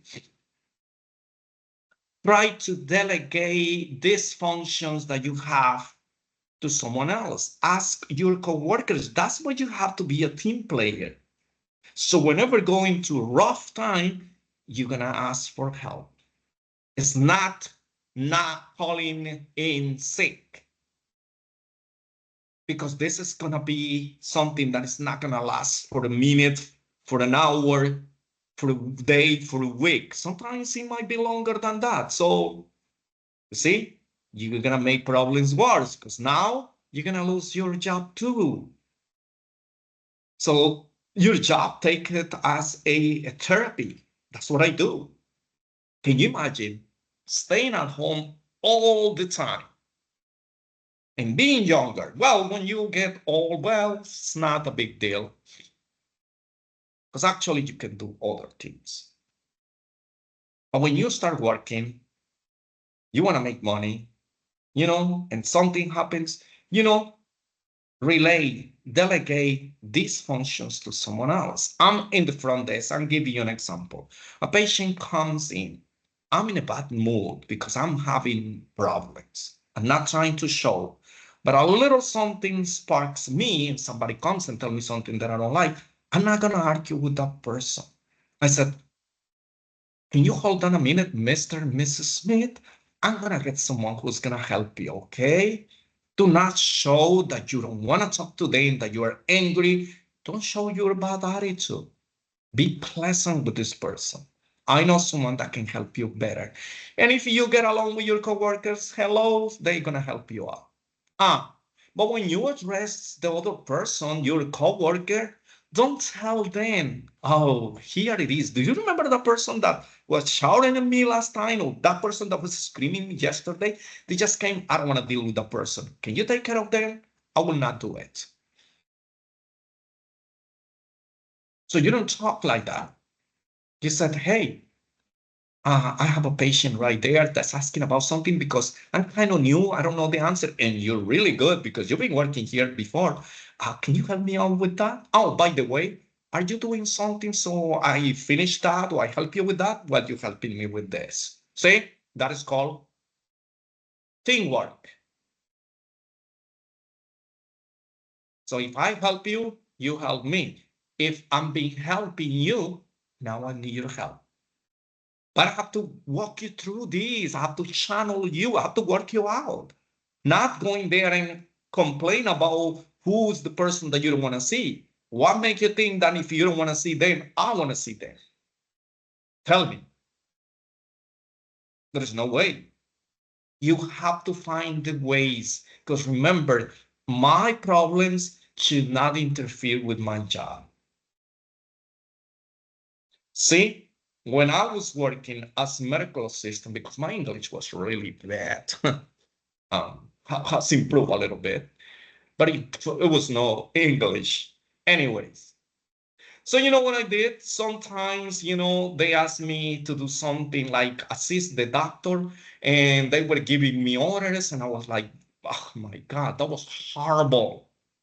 Because they asked me to do something. Oh, can you pass me this? It was simple things, but I wasn't familiar with that. Those terms, no English, can you imagine? And I was working as a medical assistant.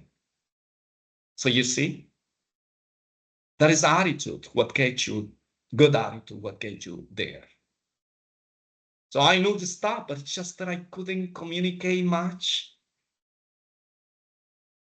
Put me to do something. So then I asked all the medical assistants.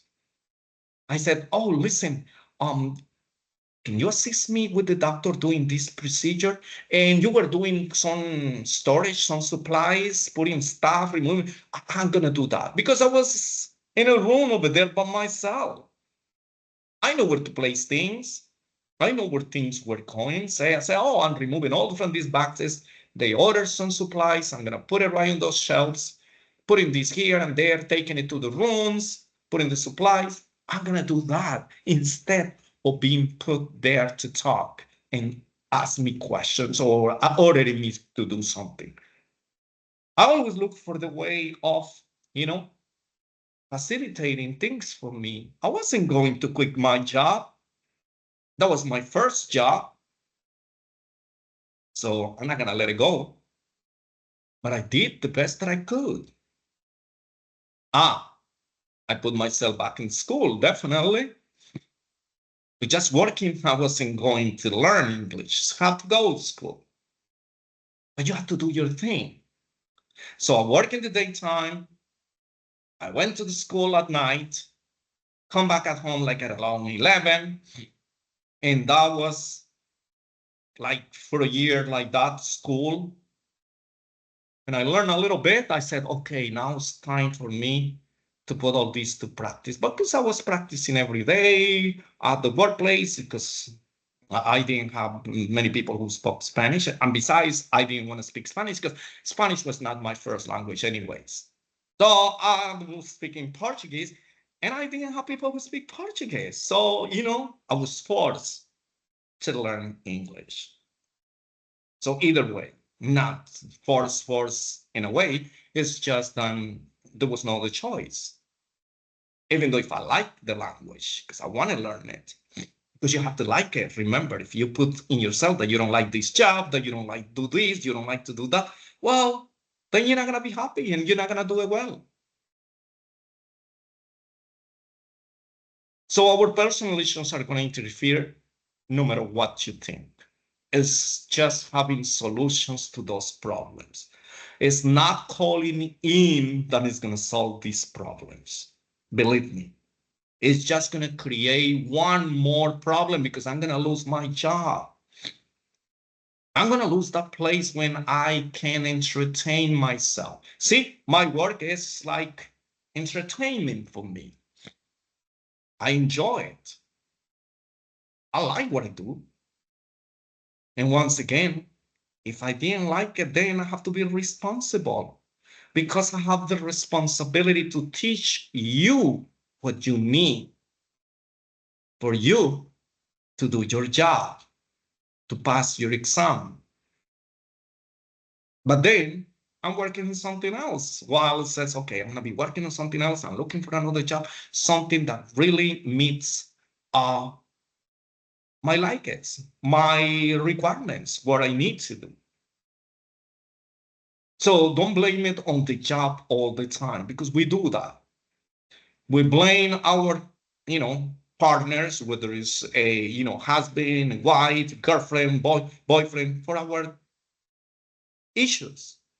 We take it out on the person who has no reasons to be paying the price for the troubles that we go through. Unless they cause the trouble, that's a different issue. But that's what's going to happen. You're going to be miserable. Rumors and gossip. Oh my goodness. This is something that happens 110% in the workplace. I'm not talking about home because that is everyday's task. Talking about the neighbors, talking about friends, so-called friends, and whatever you see, we always criticizing, judging, but we don't want to be judged. We don't want to criticize. Remember, rumors, gossip, this is something that is not true. Or something that is true, but it changes as, this information starts spreading. Or there is something that is true, but you shouldn't be telling this. But you're telling us if that wasn't not important. Well, not important for you, but it's causing some damage to other people. You know how many people have seen fired for this from the workplace? And this is in between coworkers. The starts rumor. So my recommendation to you is, believe me, do not share your personal information with the people that you're working with or with the people that you kind of socialize, but they are not your friends. These people are just waiting for the time that you are in a bad shape, that you are in your weakest point to hit you with it hurts the most, which is spread all the things that you told me. People don't need to know about our life. You know, you can hear in the waiting area, you can hear in the bus, you just meet someone and start telling you hear everything that they tell. Oh no, I was doing this, I've been married this, I have this many kids, I have this job, I was fired, I rob, I smoke, seriously? You don't have to, and there is no obligation. What is in the contract or your work that says that you have to tell your personal life? But it says you can be fired at will.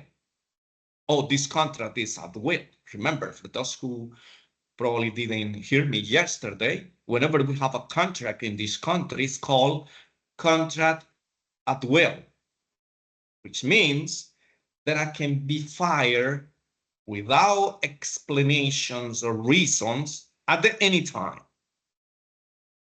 as well as I can quit my job at any time. We are not forced to stay in a job. Well, they're gonna ask you, can you please give me like 2 weeks to look for someone? Well, that's kind of professional courtesy. But guess what? When they fire you, the day that they fire, said take all your crap and I don't want to see you anymore. They fire you on the spot. And usually they fire you on Fridays. So that's how it is. If you work up to Fridays, so that's it. That's the day. So again, this is very important. Do not share your personal information with people that are relating to you. No, be nice. Oh, what have you been doing before? Oh, no, I've worked in this, and very simple, basic. Whatever you put in your resume, that's it. You don't have to talk about your personal life, personal issues, because that, believe me, that will be used against you sooner or later. Something is going to happen in between you and that person. You're not going to be friends anymore. For some reason, they ask you to do something and you didn't want to, or you turned them in because they were doing something. Now you're not friends anymore. Remember that friendship? I don't trust that. There's no friends. Now everything is convenience. If you help me, I help you. The day that you don't help me, you don't help me. So that's it. So be careful with all that. Personal phone calls and business. This is another problem. Remember, these are obstructions. These are issues that prevents you from being professional. So people don't understand that. So personal phone calls, even though if you're using your own phone, much less using the business phone for personal issues. And that doesn't go just to the phone, using the computer to do your own thing, to go shopping in Google or trying to find something. Shouldn't be doing that. Remember, you are being monitored. Every time that you enter the computer, we're gonna know where did you go, what were you doing, what sites you were visiting, for how long you were there. Probably you didn't know that. Now you know it. So just because they are not seeing me, remember, there is someone who is checking all these systems to see where is people navigating, what are they doing? Are they visiting places, whether within the medical records, seeing medical records, seeing histories from patients that you're not being in charge of reviewing? Then you get in trouble. Going to the internet to do things. Think about it. You get caught doing that, you automatically fire. And of course, remember, business phones are for business, not for personal calls. You're gonna have your breaks when you're gonna be using your phone, so using it during that time. Refrain yourself from being with the phone all the time. That can cause trouble. That can distract you. That can get you, that can put you in a very bad spot. Tell you what happened to one of the phlebotomists and one of the nurses. Well, those are just few things that I know. There are more than that. A medical assistant was drawing blood from a patient. She didn't know that the patient was HIV positive, but you don't have to know. As medical professionals, we have to assume that every single patient might have something that we don't know. We don't read the medical records. We're not familiar with all the things that are going to happen. They haven't been diagnosed yet with that. You don't know what's going on with the patients inside. We don't know anything. But we do know that when we're treating patients, we have to take all the measurements, all the safety measurements to prevent ourselves from getting something that we don't want. Well, this medical assistant was drawing blood from a patient, and she was talking on the phone when she was drawing blood. Suddenly, patient moves, that needle came out, the patient got stuck with the needle, blood everywhere. Bad news. They did all these evaluations for 6 months, because for 6 months you have to go through all this testing because you were stuck with a needle from a patient. And we don't know what the patient has. And even though if we know what the patient has, that's a long process to disclose that information. Remember, patient's privacy. Even though if you were there, you can't just go there and try to figure it out or do a test to see if the patient has this condition or not. We don't do that. That's illegal. So like 4 months down the road, all these testings start coming negative because at the beginning, everything is negative. Because every single infection, every single condition has a period of incubation, which is when all the microorganisms start forming, start taking over your defenses. Now you're going to see it later on. Well, later on, when they did the test, here we go.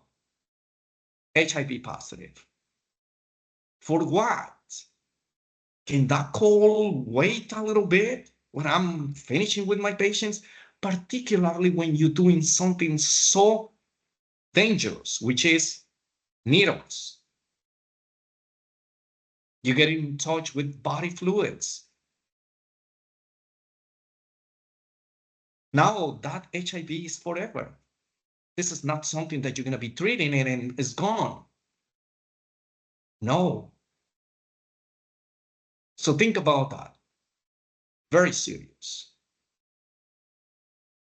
So I encountered on my path, in my profession, lots of people getting in trouble. Thank God I worked for so many years. I use scalpels, I use needles, I use a lot of stuff. Never once unpinched myself. Nothing. Because I focus on what I'm doing.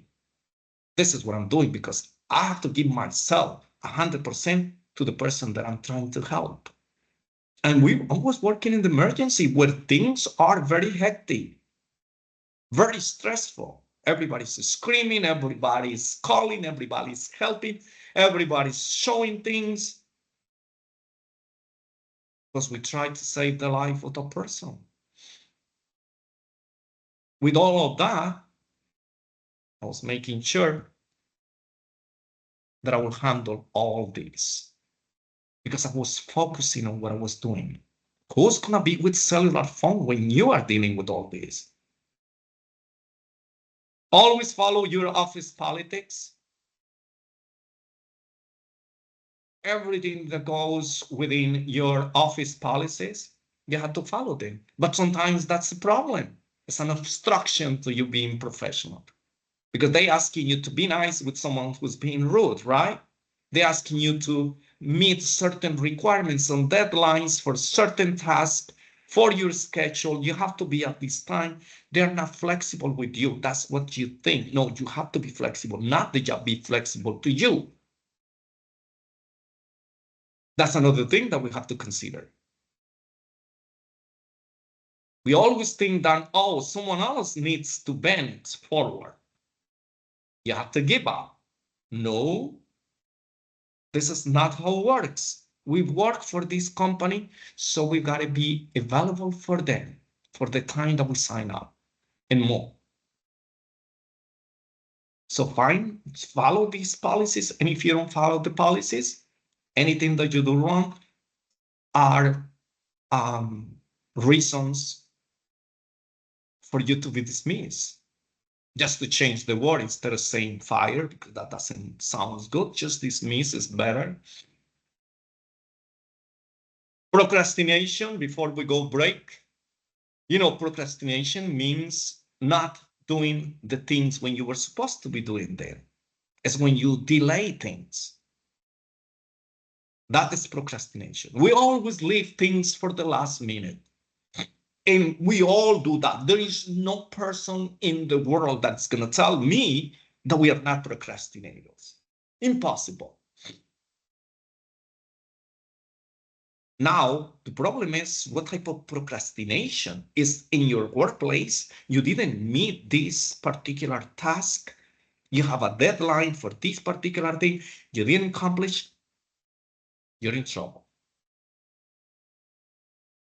So this is like for school, the same thing. Give you a deadline for the test, deadline for these modules. We have to meet that. It has to be that way. It's not whenever we want. It's whenever it's needed. But unfortunately, we live in a world where, you know, things are not perfect. But at least when we are at work, remember, this is the place that hate us. We can pay for it. It's not for free. We have to meet these requirements. Well, that you're gonna be gossiping. Well, as long as it doesn't hurt much someone, talk about trash that you heard, but it's the general population, not trashing your coworkers, your boss, particularly your boss or your supervisor. See, supervisors are supposed to be strict. It's not that they are being, you know, an A, whatever. No. Is that it is this responsibility. If they start hanging out with you and being buddies, you guys not gonna do anything. I wouldn't respect someone who's just chilling with me as like my friend. No. We have to separate, you know, job, friendship. Because the moment that I give you all these, you know, things, you know, that you consider you my friend, then now you don't want to do things. The things that I ask you to do, you don't want to do it. So basically, that's why we have to meet these requirements. So procrastination, very common. Okay, so let's take a break. Let's come back at 11:40. 11:40? Oh, 11:40. What am I talking about? 7:40. 11:40, I'm going to be sleeping. 7:40, we come back and we continue with this chapter. Okay? Okay. Enjoy it. Relax a little bit your ears from me.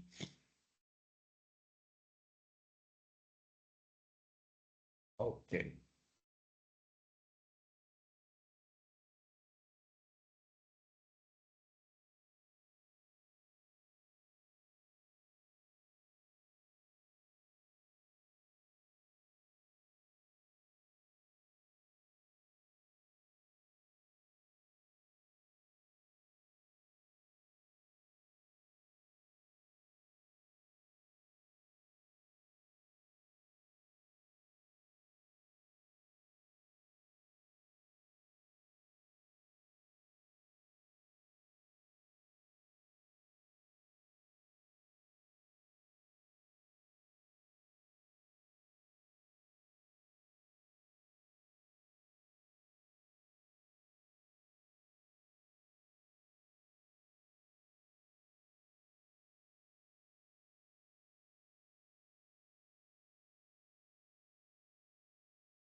Okay.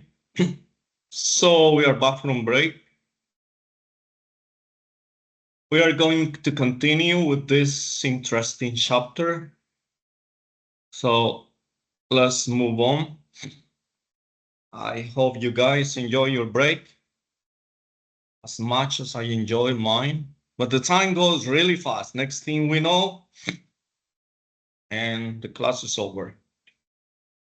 Okay, so we were talking about these obstructions to professionalism. Remember, we talked about all this, and it is written in the next slide, so I don't have to go over again.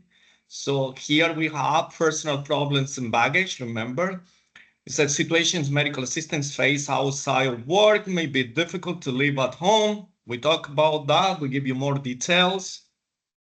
And these are situations that can interfere with the ability to perform your work, remember. So I'm gonna keep this at bay. So it is impossible to actually leave it at home, but you're gonna try to make sure that they do not interfere with your daily activities at work, because that's gonna be a negative effect on your job. So here it says again, continues with the personal problems and baggage, remember? So we're not gonna go and discuss that, just we mentioned most of these things, so that's basically what it is. So don't try to, it's not that you're not bringing them to work, but don't let those issues to affect your work. That's basically what you're trying to tell you. It's impossible. I don't want to talk about work when I'm at home, but that can be lingering in my brain for some reasons. Any comments, they ask you, hey, how was your day? And then, these things comes back to you. But don't let these personal issues affect your job. That's basically what's saying. And not only your job, your personal relations affects everything. Because if you have issues in your work, you're gonna come home and then you're gonna bring all of them. So this is a two-way road. You don't bring your problems, your personal problems at work, and you don't bring your work problems at home, because that's gonna affect your relationship. Remember what I told you before. You're gonna be confronting your members of your family. You're gonna be confronting friends, neighbors, because you are frustrated about something. So that's basically what it is. Same with rumors and gossip, remember? So most of these statements are not true. So we're spreading them around. So we have to avoid them because it's going to cause us trouble. You heard something in your workplace about someone or something. Don't keep on, rumor mongering, because that's what we do, spreading information. And sometimes we're not even sure whether this information is true or not. Remember, as information moves from one person to the next, information change. And it's not for good. It's not that you're gonna eliminate the issue. It's not that you're gonna kind of make it lighter. No, on the contrary, you're making it worse every single time, because you're gonna add a little of your taste to it. Because if it's not something excited, if it's not something spicy, well, nobody wants to hear about it. You have to add a little bit of your flavor to the gossip. So you add a little more. So that means you're spreading these rumors. Not good. You don't need to go through all that. Personal calls, remember, whether it's your personal phone, whether it's business, you should not get involved with that. Phones from your business, that should be for business only. Your phone, personal phone, should not be using it all the time. That's going to cause some problems. Remember, that's not being honest. That's not being reliable. That's stealing time from your office when you spend too much time on personal issues. So not good. So that's basically what it is. Remember, sometimes we have signs as well. We don't allow the patients to talk, to use the phone. So we put signs for the patients. but we're not doing it. So what is the purpose? You have to live by example. You have to show them things that you do, the patient should follow. But if you're not doing it, well, they're not going to follow either. So those signs that you put there that phones are not allowed in this place or whatever, prohibited, well, it doesn't work. It's just because it doesn't, because you're not doing it, you're not stopping doing it. Well, what should they? Procrastination, remember that was the last part that we were talking about. So once again, when you don't complete your task on time, and sometimes you don't do it because you're not sure, because you don't ask, but you end up not doing it. Or you're just leaving everything for the last minute. So that's basically what it is. We all done that. I'm not perfect, I've done that. But I try not to do it on my workplace, on my school, anything that is going to affect me, that is going to take a toll on my work, on my career. No. I've been procrastinating things like, taking a vacation. See, something that I shouldn't be procrastinating. Oh, no, I'm not going now. I'm going to wait until December, probably January. No, I'm going to go now, procrastinating. But that's a different issue. So once again, I'm not going to do something at work because then it's going to affect me and the people that works around me. Remember, if you don't show up to work, what's going to happen? Somebody else is going to be doing your job. Somebody else is working harder. It's the same as if someone doesn't show up and you have to do their job. Just think about it. This is a double-edged sword. So again, professional attributes, we mentioned this. One way or another, we mention it. Teamwork, I mentioned this. We have to work as part of the team. I help you, you help me. That's how it works. We are nothing if we are not, receiving the assistance from other people. You have a job, even though if you are the owner of the practice. What I'm going to do, me being a doctor, and I don't have medical assistants, I don't have nurses, I don't have anybody who does the preliminary part. I don't have someone to delegate. And I saw a doctor, register my patients, call the patients, do the appointments, see the patients, prescribe. No, it's going to be too much. So we work and we kind of, depend on other people. So that's how it has to go. Time management. This is going to prevent procrastination, not completing your task on time, because we have a very, very bad time management skills. We spend too much time doing something, too little time, not enough for this. So that means that we are not kind of organizing. We are not keeping a managed, organized tasks. So when that happens, things do not work. That's why somebody assign you this period of time and this type of task that you have to accomplish during that period of time. And you have to be able to, to work using this time management. It's not just the time management at work. It's in everything that we do at work. See, sometimes I sleep a lot. When I'm not working at the daytime, then I sleep a lot. When I said I sleep a lot, I get up like around 1 or 2 p.m. I sleep. So then when I woke up, the day is gone. Next thing I know is I have breakfast, lunch at the same time because I have my class in the evening. So that's not a good time management. But I don't need it because at the daytime, I don't have much. When I have something, I get up early, I do everything, I prepare my material ahead of hand.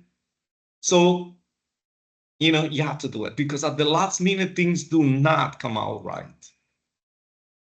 Things do not, and you probably have experience doing things at the last minute do not work. There is always something. Things are not done properly. Prioritization. So prioritizing things is the same. It's doing something that is needed now instead of something that is needed for tomorrow.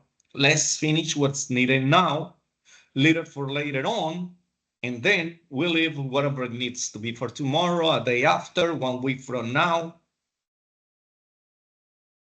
But when we don't have good time management, this is what we do. We have a priority to accomplish, but we get caught up doing something else because we still have time. Remember, that's procrastination. Oh, I still have 1 more week. I can do it. And the day gets closer and closer to the deadline. And then a day after, said, oh my God, I definitely have to do that. Telling you. Happens to me. I know this is something that happens to everyone. It's just that we need to learn. And you don't want this to happen from something that is so important like your job, your education, your career. We don't do that because then, you're kind of blocking your success, blocking reaching those goals, which is the goal setting right here. See, if we don't manage all these other attributes, then we're not going to reach that goal. We're not attending the class, we're not taking the exams, we're not doing the practicals. Well, think about it. We're going to fall behind.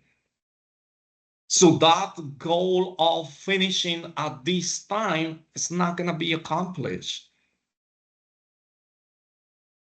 So I'll give you an example on something that you're actually doing it.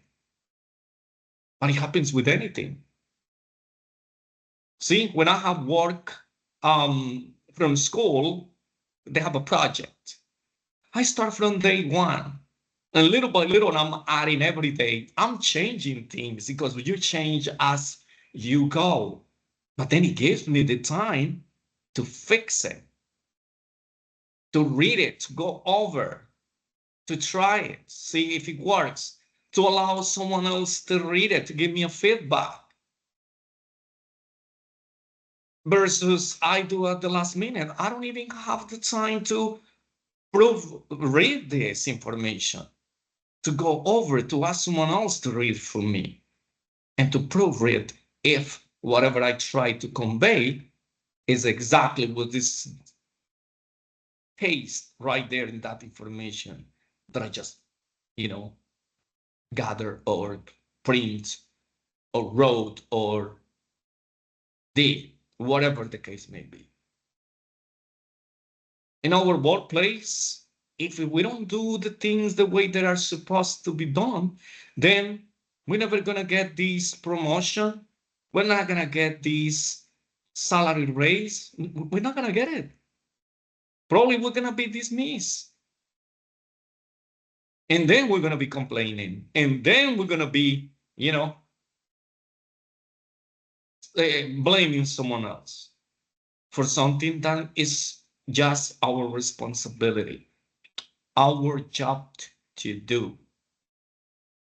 So that's basically what it is. This is the reality. I'm telling you what is real, the real world.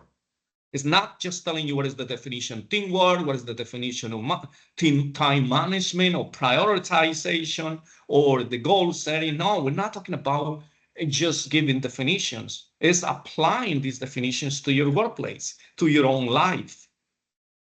Because whatever happens in our regular lives, in our daily activities, is exactly what we're going to bring to our workplace. It's the same person that is moving from this region to this next region, from this setting to this next setting, from this practice to this other practice. It's the same person. And if we're not organized, and if we don't have all these attributes, so then we're going to have troubles. And if we are not willing to change them and to improve them, then, well, it's going to have consequences. So it is important that we kind of follow all those things through. Were you don't good, I'm telling you, because I don't want you to, to hurt yourself, because this is about us. Because if you've been trained, you've been told, you've been taught how to do things, how to see things, how to manage things, and you're still not doing it, then you have an issue. And it's not going to be good, because you're going to be carrying on all these issues with you everywhere you go. And that's going to affect your life, your work, your relations, everything. So this is applicable to everything you do in life. If you don't manage the money that you earn, you're going to be broke all the time. See, if I make $15 per hour, I have to make sure that I manage that money. I'm going to prioritize what is it that I need, not what I want, because these are two different things. We always want things. So that means you don't need it. It's not a need. Oh, I just need the new phone. Oh, seriously? No, you don't need the phone. You want it. Because the phone that is not this particular phone still do the work. I need to take a vacation. No, you want to go to that place. That's a different issue. So we're going to kind of spend the amount of money that we feel we can spend. Don't go overboard. Because then you're not going to be able to save any money. So before the money reaches your pocket or your account, it's gone. You already owe this money. No, not good, because we use credit cards and all the stuff. So when the money comes, oh, we don't see it. But what we're going to see is the next bill. What we're going to see is that we don't have much. So we have to organize everything that we do. So time management, super important. Prioritization or prioritizing things, very important. What is a part of the team? See, teamwork is not just at work. It's everywhere, at home. Let's say that you, your husband, your boyfriend, whoever you lives with, or your son or your daughter, some of them work and you work. You know how much you can accomplish versus only you are the one who's working. The whole weight falls on your shoulders. You're going to be tired. You're going to be stressed out because too much things that you have to be responsible for. But if I have someone else that is helping you to carry this weight, that's going to ease the pain, the stress. Now you're going to have time to relax a little bit. That is teamwork. Not me, taking the money and paying for everything. No, I have someone else next to me who is also working and putting money there. Or at least not asking me to buy things that cannot afford. Otherwise, you're going to be like that. This is like living, paycheck after paycheck. We're never going to accomplish anything because we have some things that are not priorities, but still, we're going to spend the money with that. We have priorities at work, and you're still not completing it. Now your boss is going to complain. Now everybody's going to complain, but you are going to blame everybody else, but you. So keep it in mind. Work as a part of the team. From the first day that I got into my first job, for the first time in my life that I work in this country, when I moved to this country, I was offering my assistant to anyone because I want to learn. I've never worked before. So I was like hungry for work. Oh, what are you doing there? I want to learn this. I didn't tell that I want to learn. I just said, oh, you want to help? You want need some help with that? Oh, where you put this? Where you found this? Where do I get this? How this works? Get familiar with all these machines, where all the supplies are. If somebody asks me, hey, can you go get me this? I know where they are. But can you imagine? Sometimes I'm just wandering around, not learning, and somebody asks me for something, and then I don't know where things are. Well, to be honest with you, they're not going to ask me again, probably. Well, they're going to ask me to do it, and now I'm going to waste a lot of time trying to get whatever, supposed to be done faster. So that's how it is. So I started learning everything in my workplace. That's what I was doing. And shadowing every single person to see what they were doing. Oh, you're drawing blood. You know how I learned to draw blood? That was in a plastic arm, fake arm. We didn't practice between each other. So when I actually went to the workplace and somebody asked me, said, do you know how to draw blood? I was like, a little bit, but can somebody train me, please? So I start following these people. Hey, you're gonna do blood today? Can I see you? Can I just stand next to you? And then little by little, okay, all of this, learning all the parts that I learned. And then I said, can I do something next time? Like, for instance, can I put a tourniquet? Can I find the vein? Can I clean the area? I'm still not putting the needle in. I do that part, and then I do the other part and start doing it little by little. And I learn. But I put myself into it. And then, as I mentioned before, the laboratory needs someone over there and says, hey, you. And they pick me for that job. I said, oh, you're really good drawing blood. We want you here. So you don't have to be wandering around doing other things. Then I said, oh, but I do want to be not wandering around, but I want to be in other departments doing a little bit of everything because I want to be, we're not familiarized with everything. The more you do, the better. Because I knew what I have in mind going for medical. So that was not my last stop right there, being a medical assistant, which is not a bad thing if it does what I want, but I have in mind something else.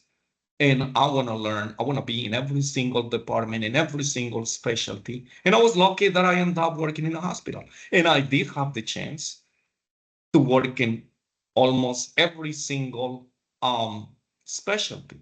So I learned. My lunch time was like 45 minutes. I took 20 minutes. And the rest, I went to do something that I want to learn. Remember, that's being, dependable, reliable, having initiative. So I want to reach somewhere. And that's how people is going to look after it. I wasn't doing because I want people to look at me and says, oh, how good this guy is. I wasn't. That was not my intention. I was not intending that I'm going to be promoted, that they will, no. My mind was learning because I'm moving to another level. But I'm going to learn as much as I can. And you see, when I have in my life crossed my mind that I was going to teach medical assistant after I went to this program like 30 years ago. See, things, you don't know where you're going to end up. And it was good for me.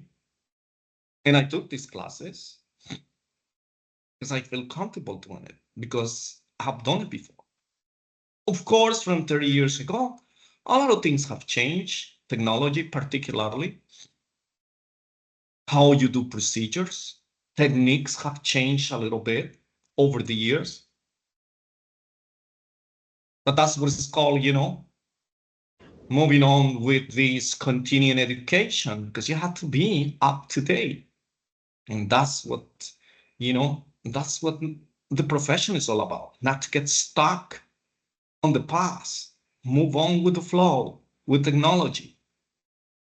Because then you're going to be marketable. Then you can apply for another job. I said, hey, I can do this, and I can do that. I learned a lot of stuff that it wasn't part of my medical because I want to be marketable. At the university, sometimes they need someone to do certain classes, and many people didn't want to do it. I learned how to do it. Says I do it. So now I have a job that other people didn't want to have it. Because you have to move in that direction.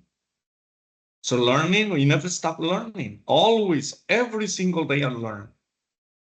I learn every day how to teach my classes. I see it easier and easier and easier every single time that I teach them. Because it's like, I know it.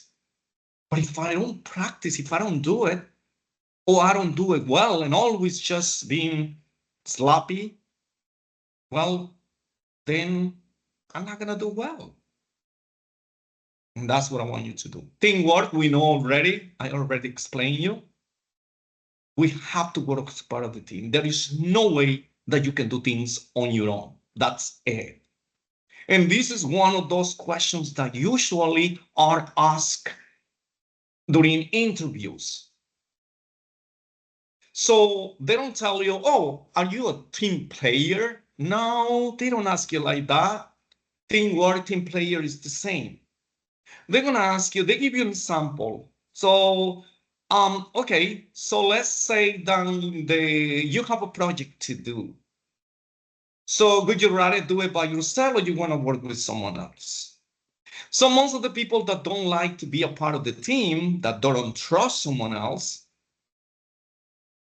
they will say, oh, no, I would rather do it by myself. Then I don't want you in my office. I don't. Because most of the things in our workplace needs to be teamwork, needs to work as a part of the team. There are some projects, there are some tasks that you need someone else to be working alongside. So if you are the type of person that don't like other people to get involved in what you do, then you're not good. This is also trying to tell you if you can work with people, that if your supervisor tell you something, or do this, or move you from one thing to the other, just as I told you before, okay, just leave that out right there, you finish it, and another time, just come right here, I need you to do this. So that's to see if you can follow orders from someone. That is teamwork. It's not you at your home just doing the kitchen thing. No, it's not that. This is more than that. So once again, you have to be a team player for many reasons. Remember, this is to see if you can cope with stress at work. Work is very stressful. And sometimes when you have a task that you have to complete and you have to work with other people, then what's going to happen? You're not going to do it because you don't like to work with other people. But yet, in our resume, we put, yeah, I'm a team player. Oh, I'm do this. I'm very reliable. I'm very punctual. Yeah, you're punctual for the day that they're going to pay you, not the other days. No, that's not being honest. Tell who you are, but do it. If it is written in your paper, you have to prove it. When I write my resume, I don't put any of this nonsense. I'm reliable, I'm this, I'm that, I'm just working in this place because no, I don't put any of those, nothing. I just put the places where I started, my education, the workplace, the days that I worked, what I was doing. And if they ask me about something, go right there on the things that I have done and how good these things have been for my company, how they have benefited from the things that I have done. That's it. I'm not going to do anything else. I'm not going to just jara. No, they know that you were just talking, that you just memorize something, a lecture. You prepare it. You are acting. No, that's not me. I just go tell them what I have done and how this knowledge, this education that I got has helped me to grow and to grow the company, not just to write it down.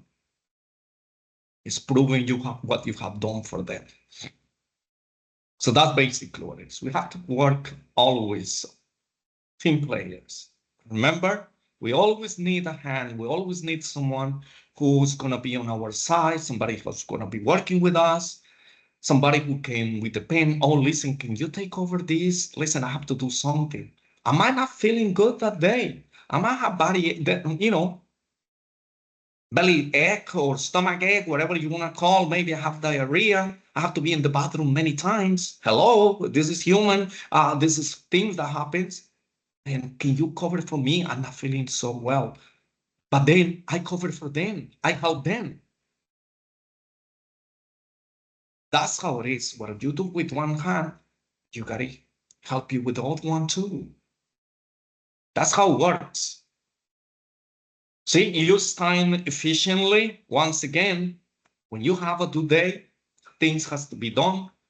If today you have to do this, you see when you do an EKG, when you draw blood, you have 10 patients that day that you have to draw blood. You have to finish that and on time and right. And then you have time to do other tasks. It's not just that.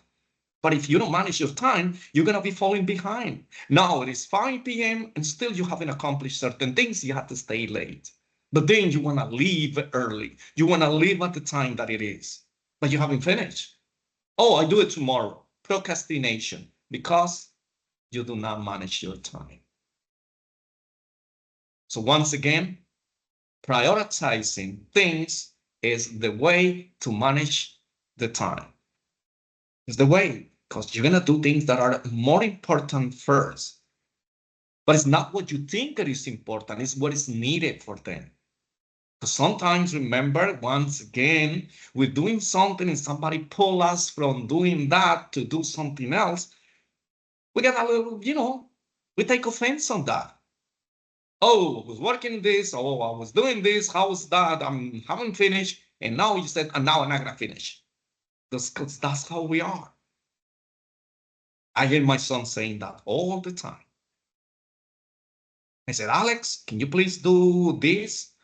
Oh, Daddy, but I was doing this. You told me to say, yeah, Papa, but this is not important right now. Let's do it. Oh, you see? Oh, you do it next time. You stop because I'm not going to finish that. See? That goes from home. And that's how we are going to do when we move to our workplace. I said, no, this is a priority and this is needed first. You eat, right? You ask me every single time that the new phone comes, they are already announcing the new phone and you're already asking me to order it, right? You want that, right? So how am I going to make that money? Because we work, because we prioritize, because we do the things that we are asked to do. How do you want me to do something if when I ask you to do something, you don't want to do it? And this is not just for me. This is for you. You're going to benefit also. The same in your job.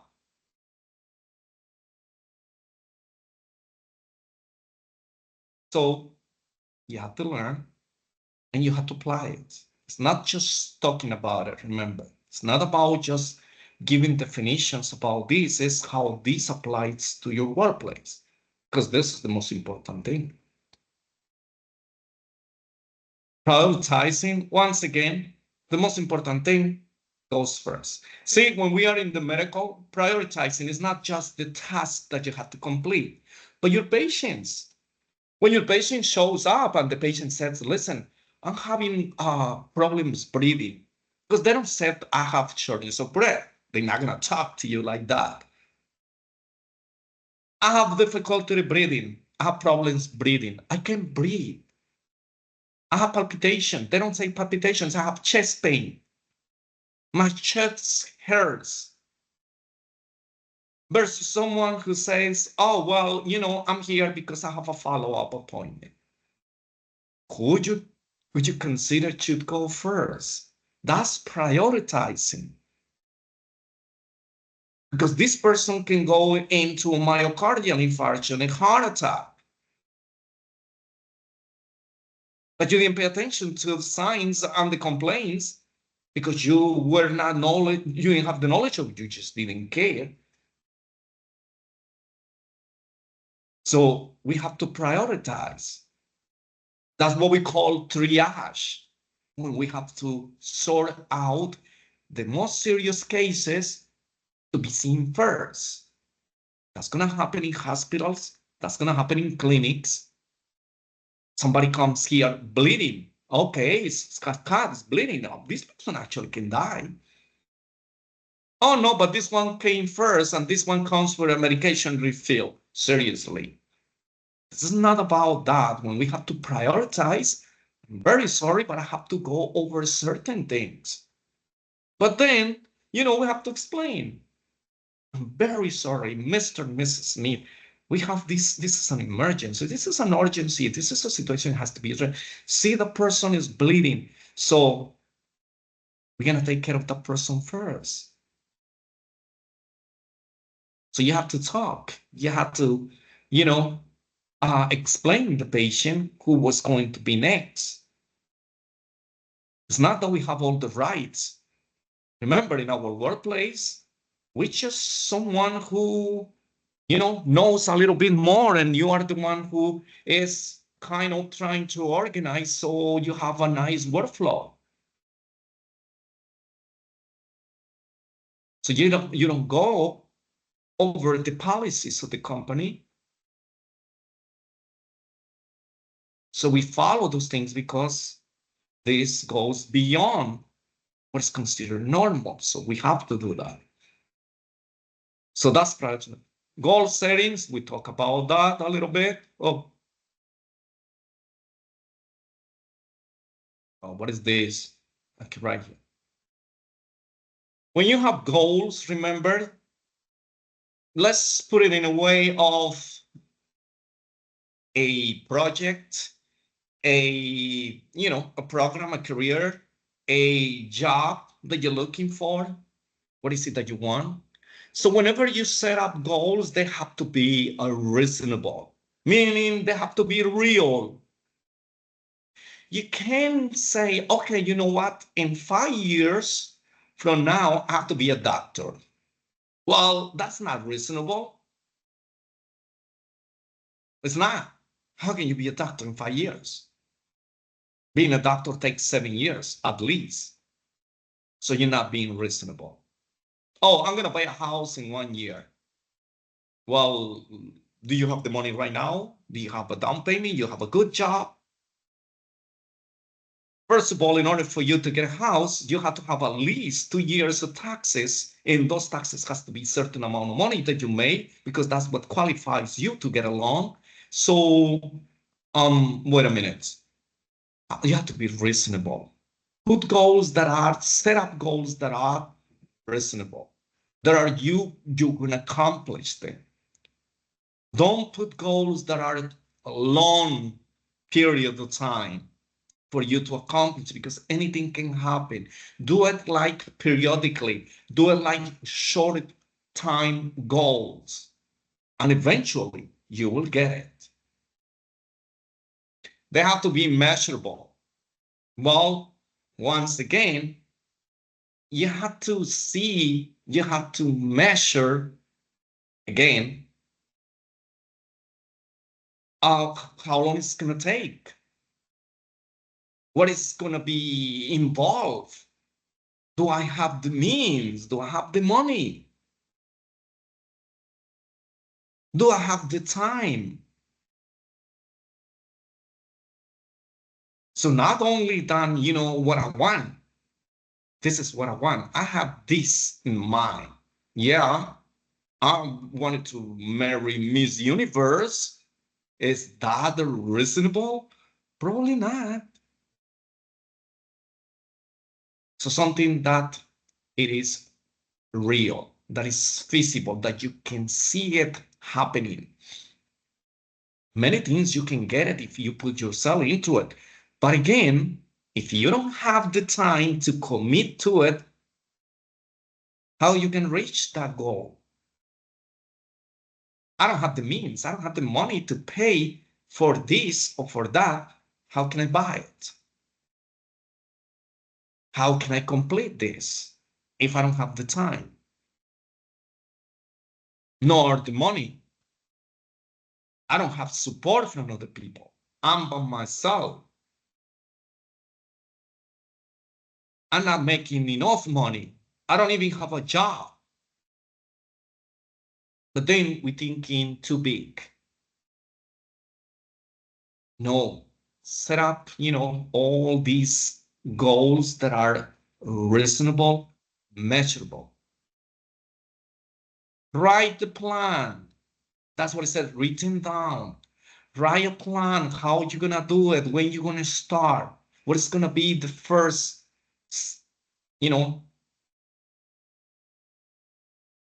stage. What is gonna be the second one?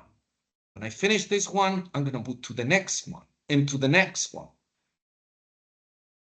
So you have to have a plan. How you're gonna do it? What money you counting with? What is the time that you have? What is the knowledge that you have? You want to do like kind of business? You're going to open your own business. It's the same. Can you imagine me opening a restaurant? I don't know anything about restaurants. Opening a beauty salon that's not reasonable. Going for becoming an astronaut. That's not me because that's not what I want. That's not what I like. So once again, has to be reasonable, has to be measurable, has to be written down. You have a plan. And you have to monitor that progress of that plan. Meaning it's going to go by stages, by, this time. See? It's like you're doing this course. It's a short course, and we go module by module. Because this is the time that you count on with. And it facilitates even better because most of the classes you can do it online. So you talk about all this when you got into this program. So we have to do that. We have to think about the time, the money, how much availability I have. Probably you didn't sit and write it down, but it's something that you consider, even though you wrote it down in your brain. It says, I'm going to do this, I'm going to do that, I'm going to go these days. And you shows what schedule favors you. And now you are monitoring your progress. Everything is just like that for anything applies. So again, when you accomplish all this, what is it that you're going to do? You're going to celebrate that you finished, that you completed. You're going to congratulate yourself. And you have to. Don't wait for other people to congratulate you. I congratulate myself every single time for all my accomplishments. I don't have to wait for someone to say, wow, congratulations, because probably they are fake. They're not even feeling it. I'm real, and I said what I feel, what I have heard. Some people don't care whether we accomplish this or not. Actually, sometimes they don't wish, they wish we couldn't get anything. Because if they don't have what we can have, then they don't like it. And if we making a little more money, if we got promoted, all people don't like it. So they don't like that we accomplish something. Some people want to see you down all the time because they want to look themselves better than us. So you have to congratulate yourself. because I do it every single time that I accomplish something, because this is something that I want, not because somebody asked me to do it, somebody forced me to do it. No, it's something that I really want. So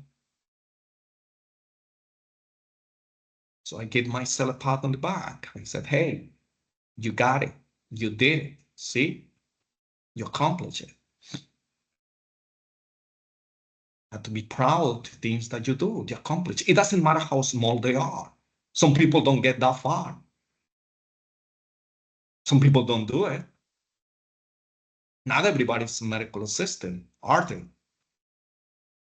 No. So when you accomplish this, well, this is positive things for you.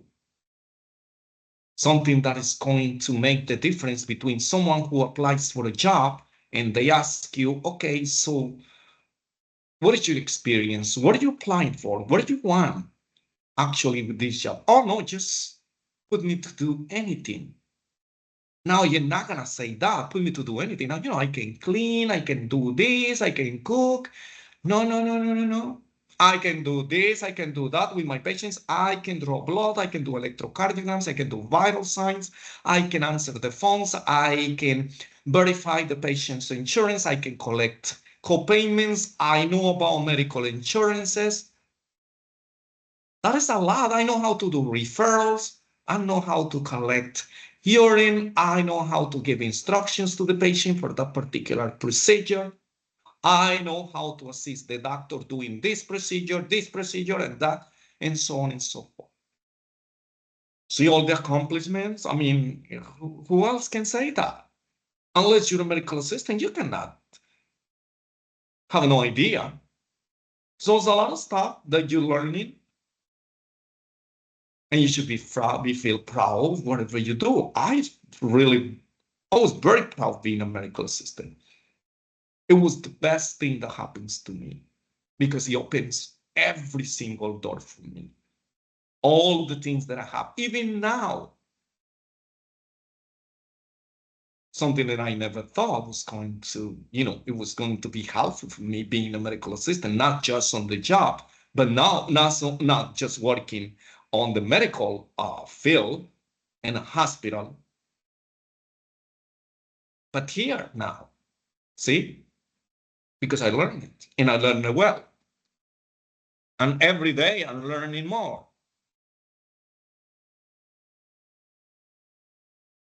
Knowing the facility and its employees. Remember, you have to know everything. I already talked about this. Check everything, where things are, how these machines works, all these devices, whatever you're gonna be doing. And I'm telling you, you're gonna be very successful. Time is paramount. And we should not waste any time just going there to chill, to see, oh, well, just when it's Friday, when they're gonna get paid. No, learn, and then you're gonna see the results. If they do not promote you there, if they don't value there in that place, hey, move to another place. Always remember, thank you, the people that is assisting you, the people that is getting you the opportunity. I always thank everyone. Remember, good morning, even though if you do not greet me back, it doesn't matter. It doesn't hurt me. Not me, because this is me and this is you. You're not responding back to me. This is your problem, not mine. And I'm not going to change. And I'm going to say good morning as many times as I encounter you. I'm always going to thank you. Always going to appreciate everything that you do for me. Because of you, you gave me a hand when I needed. You assist me when I needed. You were there for me. So then I'm going to be there for you. And that's exactly what it says right here. I don't have to read every word by word because this is the real word. Always. If you thank someone for something, believe me, this person is going to appreciate just the fact that you're being cordial with them.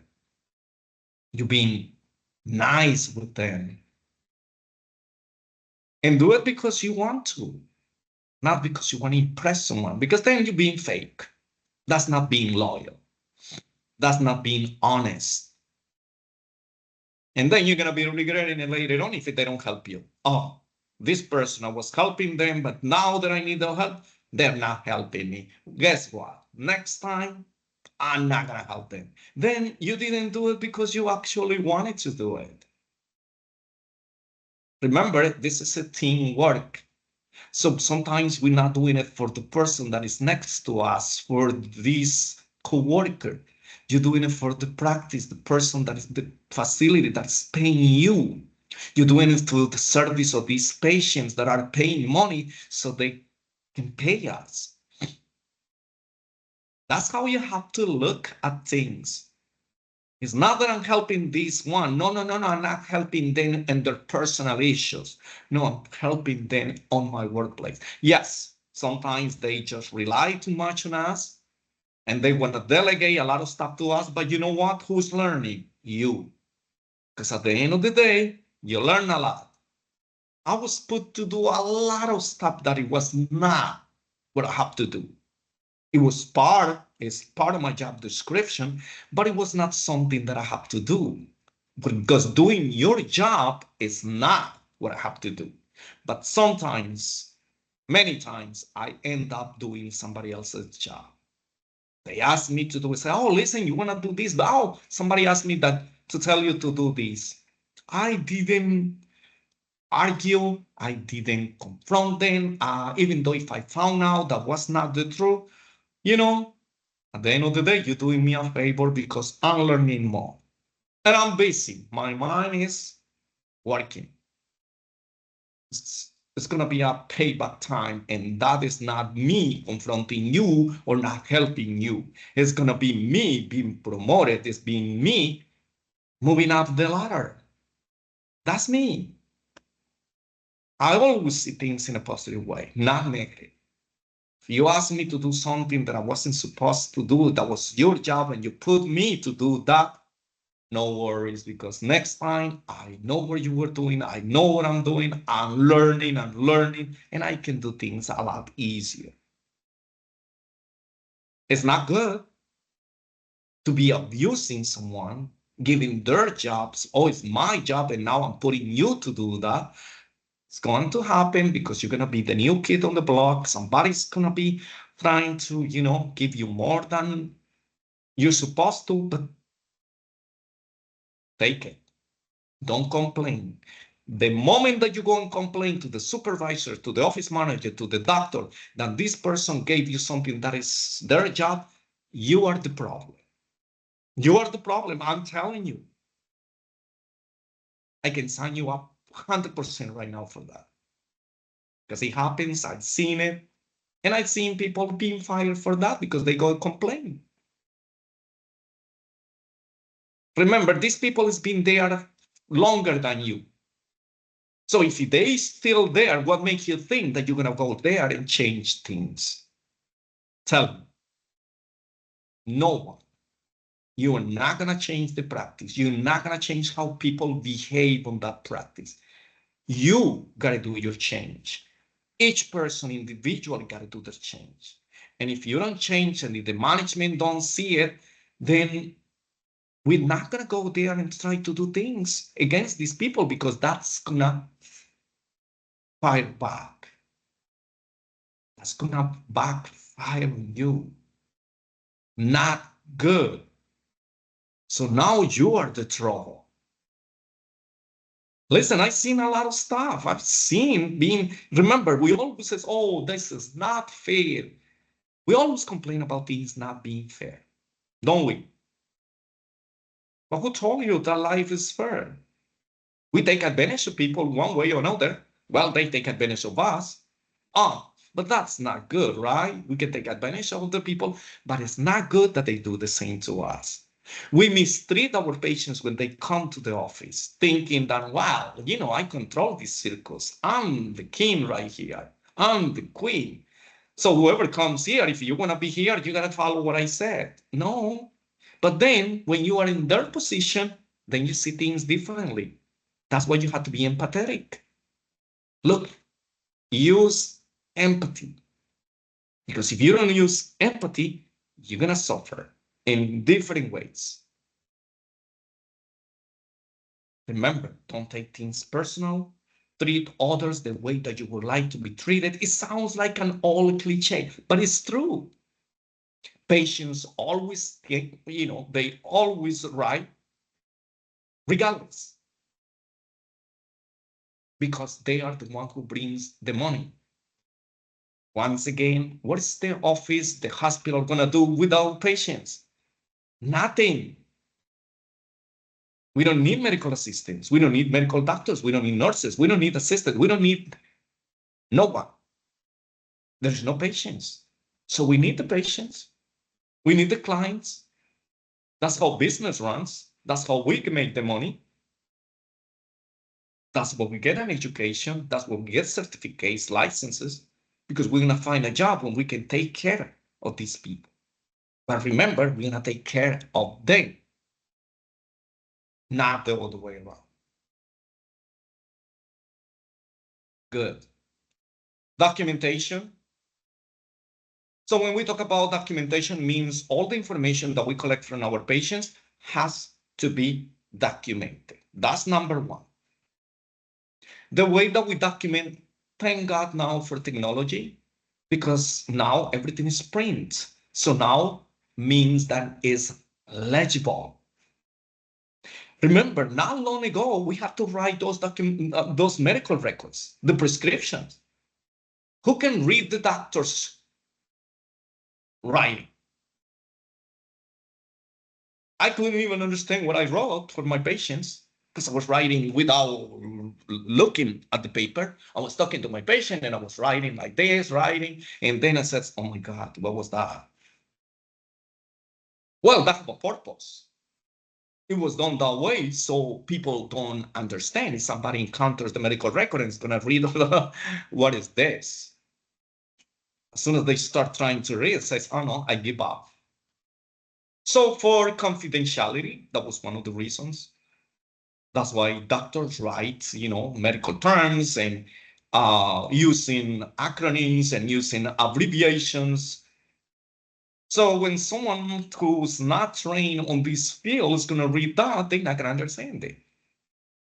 But now, because of legal considerations, everything has to be legible. That's what they came out with the medical records. Then everything has to be printed.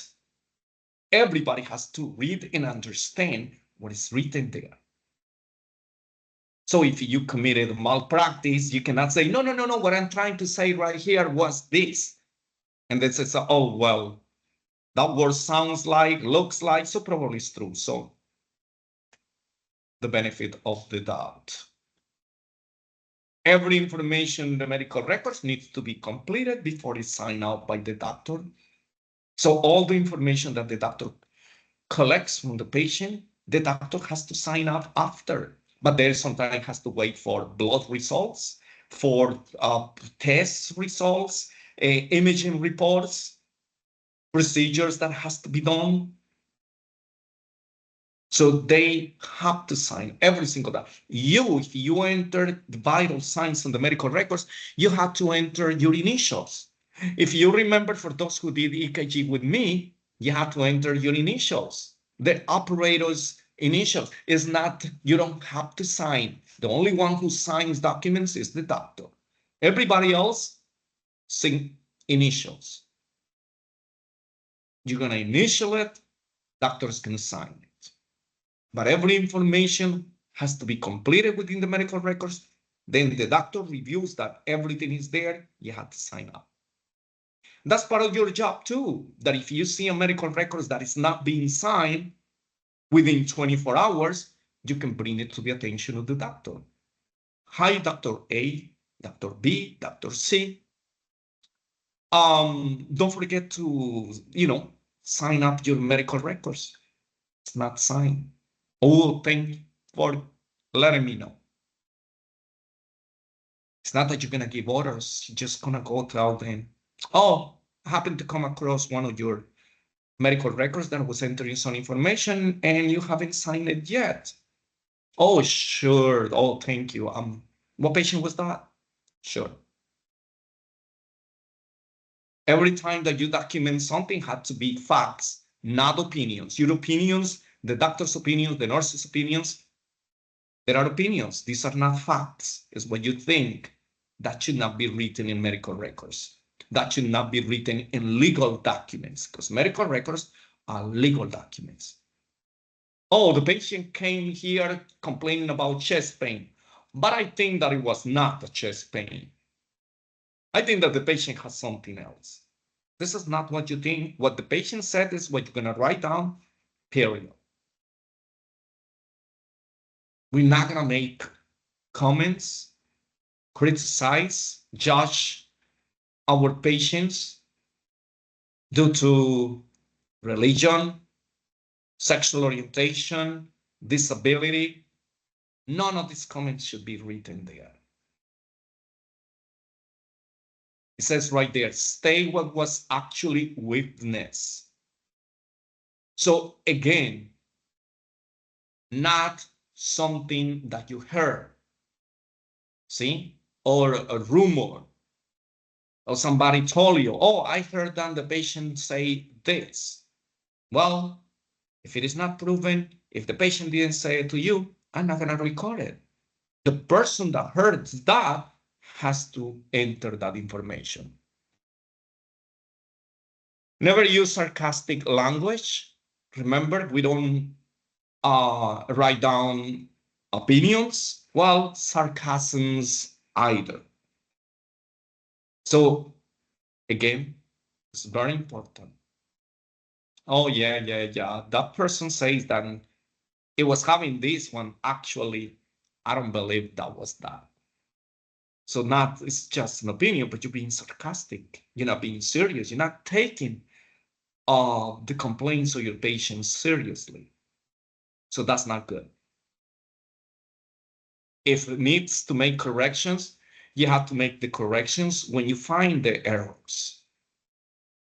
So we will discuss how to do corrections on a paper-based medical records or the electronic medical records.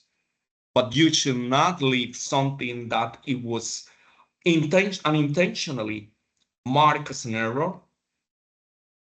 So for instance, the patient was supposed to be writing patient was diagnosed with diabetes type 2, and it turns out that it was diabetes type 1 or diabetes mellitus or gestational diabetes. So I have to correct it. Oh, my bad.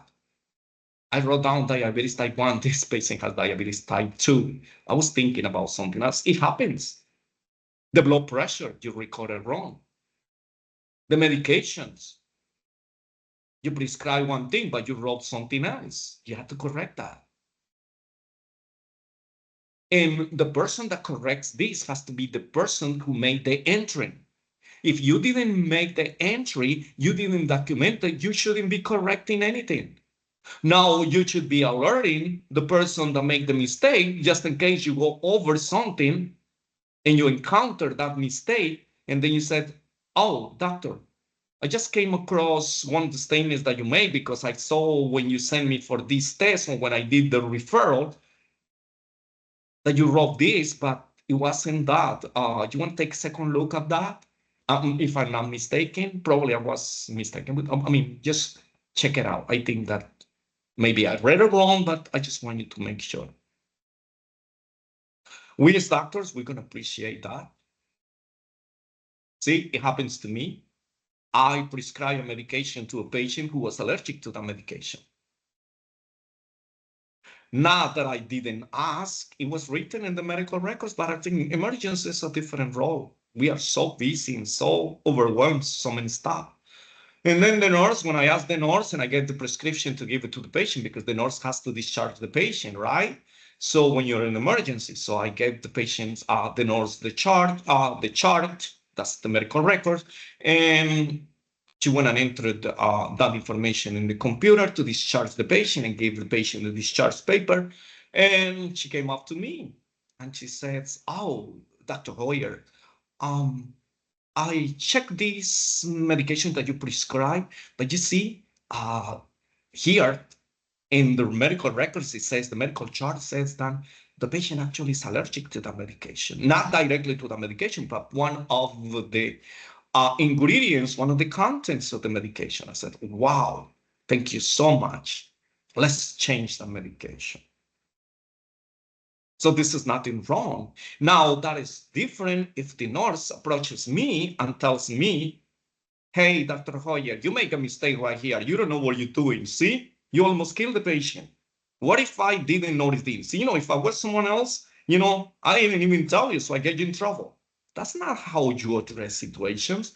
We work as a part of the team. Remember, things can happen. We are humans. We are busy. This is a very, very hefty environment. Even though if it's not, we have a lot of things that goes through our minds. Personal issues, work issues, psychological problems. We are tired. So it's a lot of stuff going on. So we have to work as a part of the team. So all depends how you address the situation. You're not telling the doctor, "Hey, you don't even know what you're doing. You haven't signed these medical records." No, no, no.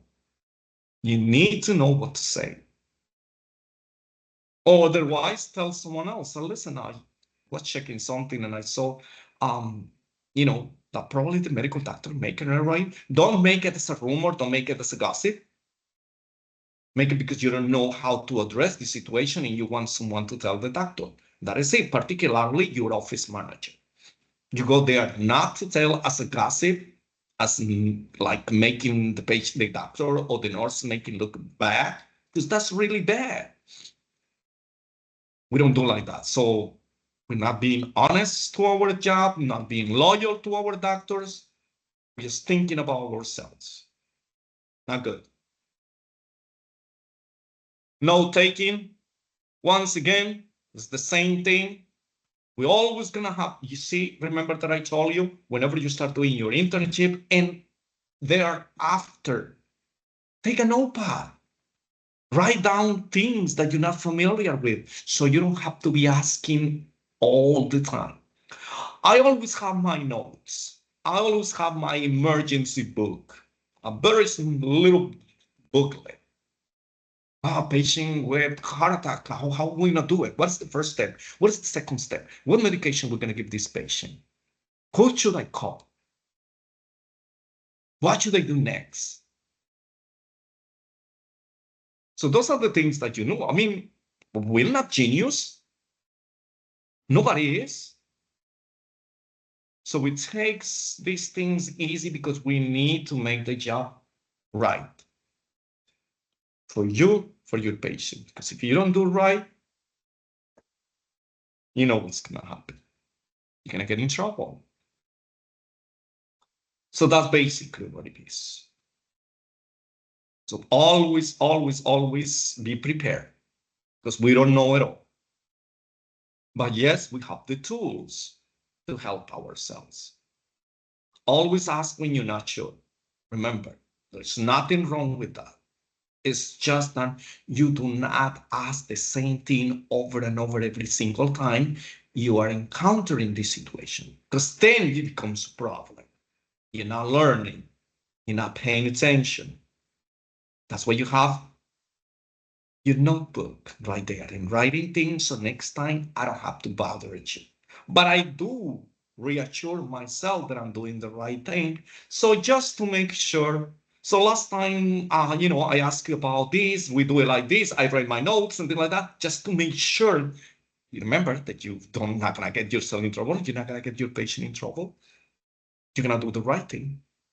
Just to confirm, let me go over this, you know, last time you told me about this, how it's done, blah, blah, blah. Am I right or something missing? Oh, no, no, that's fine. By the way, just remember these two. I'm gonna write down. That's what it's telling you right there. Because communication is the most important thing that you're gonna be using from now on in your workplace. You have to have this communication skills, which is called interpersonal skills or communication. That is called also effective communication. Without effective communication, nothing was done. If I'm talking to you and you're not listening actively, you're just pretending that you listen, you're not going to get anything from this. The doctor is talking to you, but you just kind of, oh, yeah, whatever, yeah. Do you get it? Go do it, sure. And then you don't know what you're doing because you didn't pay attention. You weren't into it. So that's not listening actively. And not communicating effectively is that I'm not giving you the information that you need to accomplish the task that I want you to do. And it's not just for this type of job, it's for everything we do, including with our friends. Remember communication. If you don't communicate correctly, how many times someone told you something and then you weren't paying attention, you weren't concentrated doing something else, so you didn't do it, or they ask you for something. Said, remember that I told you about this? Oh, did you? What was about it? Said, oh, I was talking to you, but I thought you say yes. And now things were not done. So be careful. Communication, because that's going to be the next chapter that we're going to cover. So communication, remember attitude, good attitude, being pleasant, being cordial. You don't have to smile every single time with the patients, because remember, if a patient is very upset, if you smile at them, they think that you're being sarcastic, that you are making fun of them, you're embarrassing them. So it's going to backfire. So don't do it. All depends on the situation. But yes, with everybody, you have to be professional. Good morning, good afternoon, Mr. Miss Smith. How can I assist you? How can I help you? There is anything else I can do for you? Do you have any questions? That's what you ask all the time. When they come in, when they leave, do you have any questions that I might be able to help you? And if you can't help, then there is always someone in there. That's how it is. Okay, so summary, we know already what we talk about. So we're talking about, how to behave in your workplace. You don't want me to go through the same thing again. So just be professional. And being professional means not only that you're working in a profession, that you have a certificate that credentials you as being this particular person no, that's not what it is. It's not that I'm a doctor and you do what I told. No, this is not how it works. Everybody has to work, as a part of the team. Make sure that we help each other. Remember, this is for the good of the practice. This is for our own health within our coworkers. It is nice, create a nice atmosphere, nice environment.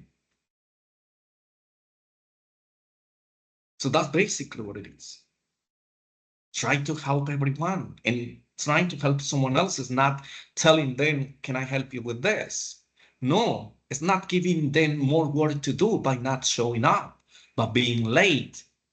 So somebody else has to take your job.